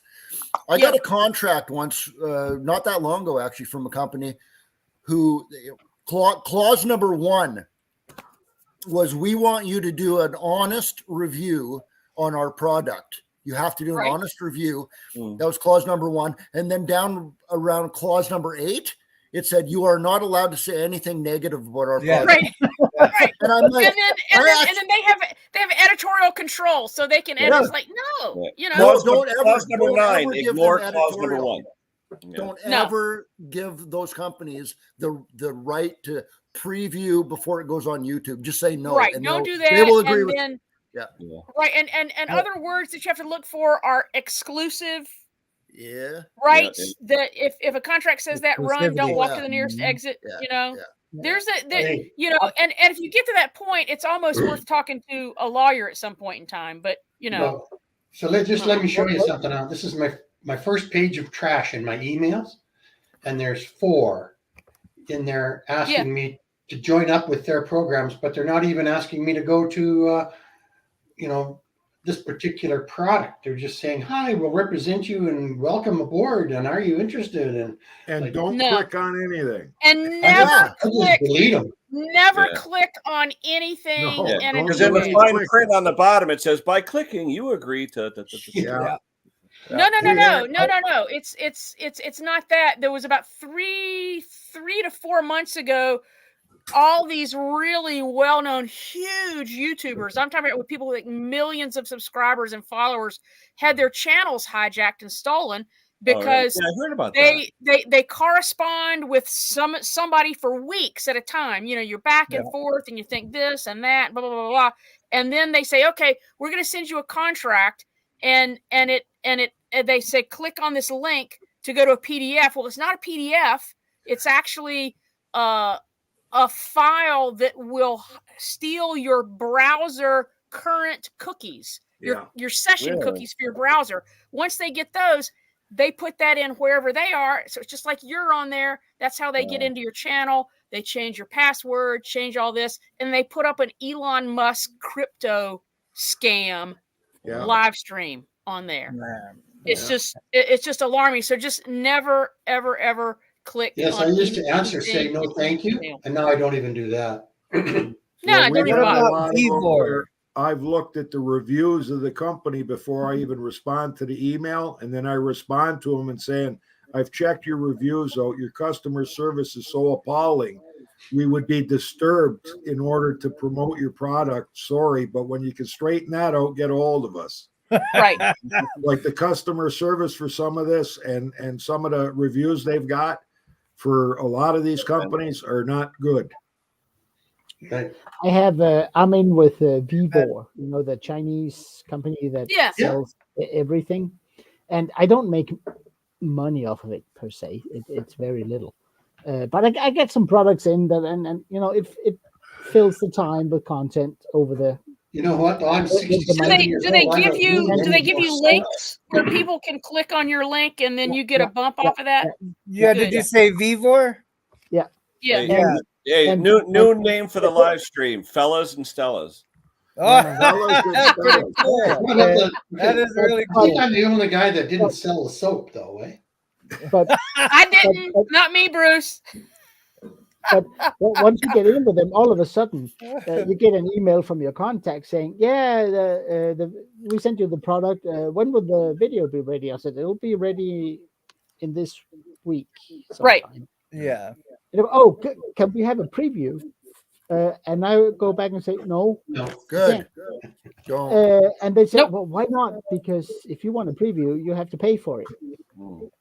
Right. How much is that going to cost? 1,000 euros, which is what, $1,200 per 10 minutes. Per 10 minutes. I wouldn't have the nuts. All of a sudden, it's not a problem. I know it's not a lot, but for my meager channel, that's a lot, right? And so they stopped doing that. Now I just have normal correspondence. So they come up every month. They go, "Oh, you're interested in doing this?" No, I don't do any heavy lifting equipment. Oh, okay. So you want a contact? No, I don't. Yeah, they don't even know what you do. Right? Do reviews on beer, Klaus. No beer. You drink Beers are for drinking, not for talking about. You do more drinking than my Steve time. does. But Steve, I got to interrupt this. I do think that your title for your channel is probably one of the cleverest titles I've ever seen. Who came up with that, Steve? How'd that work? That's a beautiful name. Because I incorporate the repairs with drinking. You have Steve Smollin's Saloon. No, but who came up with the name, Steve? That was me. Oh, that's awesome. That's brilliant. I would love to give April the credit for that, but I came up with it. He's looking at her right now. No, she's gone. She's gone. But no, I came up with that name, and I kind of got everything sorted out before I even taken off like a rocket ship. I'll tell you this. The only reason I have 640,000 subscribers is because of the beer thing. You got good content. Yeah. People love the fact that I'm showing you how to fix something, and I'm having a beer right now. Yeah. And I know you're in your garage right now trying to fix your weed eater, and you're having a beer. So now we're both buddies here. We're both having a beer, and I'm showing you how to fix your weed eater. Yeah. And that was my whole intent. That's a safe zone. It's a safe zone for men. Yeah. It really is. It's one of my best friends brings his stuff to me. I had to interrupt this. He brings his stuff for me to fix, and then we're talking, and he says, "Have you ever heard of Steve Small Engine Saloon?" And I went, "Yeah." And you went, "That asshole?" I've talked to him many, many times in my life. He goes, "Oh, he sure got a good channel, but he still brought his stuff to me because he's not mechanically inclined." Yeah, no. Steve, what was that thing the one time about the crack with you said someone didn't like that, the cracking or whatever? I love the cracking glass. That was the best part. Yeah, the gunshot thing. Yeah, where when Steve Small Engine Saloon, and then it went smash, and the beer bottle smash. Boom. Did someone really pitch your moan about that? Yeah, I got a lot of comments saying, dude, you just scared the shit out of my cat. Like my cat just went ballistic because I don't know. I might have had the volume on the breaking glass too loud or something like that, but I did get a lot of complaints. Yeah. Yeah. So I got John Clem on board and changed it. Well, John Clem's got the most soothing voice that commands attention. That's pillow talk. Yeah. Pillow talk. Yeah. If I heard that in the middle of the night, I'll be standing there going, "Yes, sir. No, I didn't do that. No, sir." John Clem used to be a cop, and he's like 6.5 feet tall and 300 pounds. Yeah. If he was a cop and he was chasing me, I would just lay down on the ground and say, "I give, man." I did it. It was me. Please don't hurt me. I do not want to know what size shoe that is. I can just see John. You get like, all right, what are you, a moron? What are you, some kind of moron? Hey, what movie was that from? I can't remember. Smokey and the Bandit. Yeah, that's right. Was it Yeah. moron? Yeah. You some kind of a moron, boy. Oh no, that was Forrest Gump. Yeah, Forrest Gump. Yeah. Forrest Gump. Yeah. Smokey and the Bandit, though. Smoking and the Bandit was Jackie Gleason. He was. Buford Gleason. Justice. Buford Justice. Henry, you popping the Pringles now? Popping the Pringles. No, not Pringles. What's that? Henry, remember, going to breakfast. Don't eat too much. You open the wrong end of the bag, Hank. That's where the good stuff is. That's right. I was going to say that. That's where all the good shit settled down in the bottom. That's the good stuff, man. Sour cream and onion. I think that's very smart, Hank. Onion. Yeah. Oh boy. Well, I gotta say, I gotta go in the house. I'm so freaking cold right now. Well, actually, the three we went over the limit. It's already 4:15, so I'm going to end it here. But anyway, thanks to everybody for showing up. We got Stella over there. We got Thanks Hank. for the invite. How about doing a shop tour soon, Steve? About what? Do a shop tour. That'd be cool. Shop tour? I will do that, but probably not till summertime because I have to do some other things in this shop before I am comfortable with that. I will. Look like a shop. I will. Yeah, exactly. Me too. Anyway, thanks to everybody that showed up, especially the stars.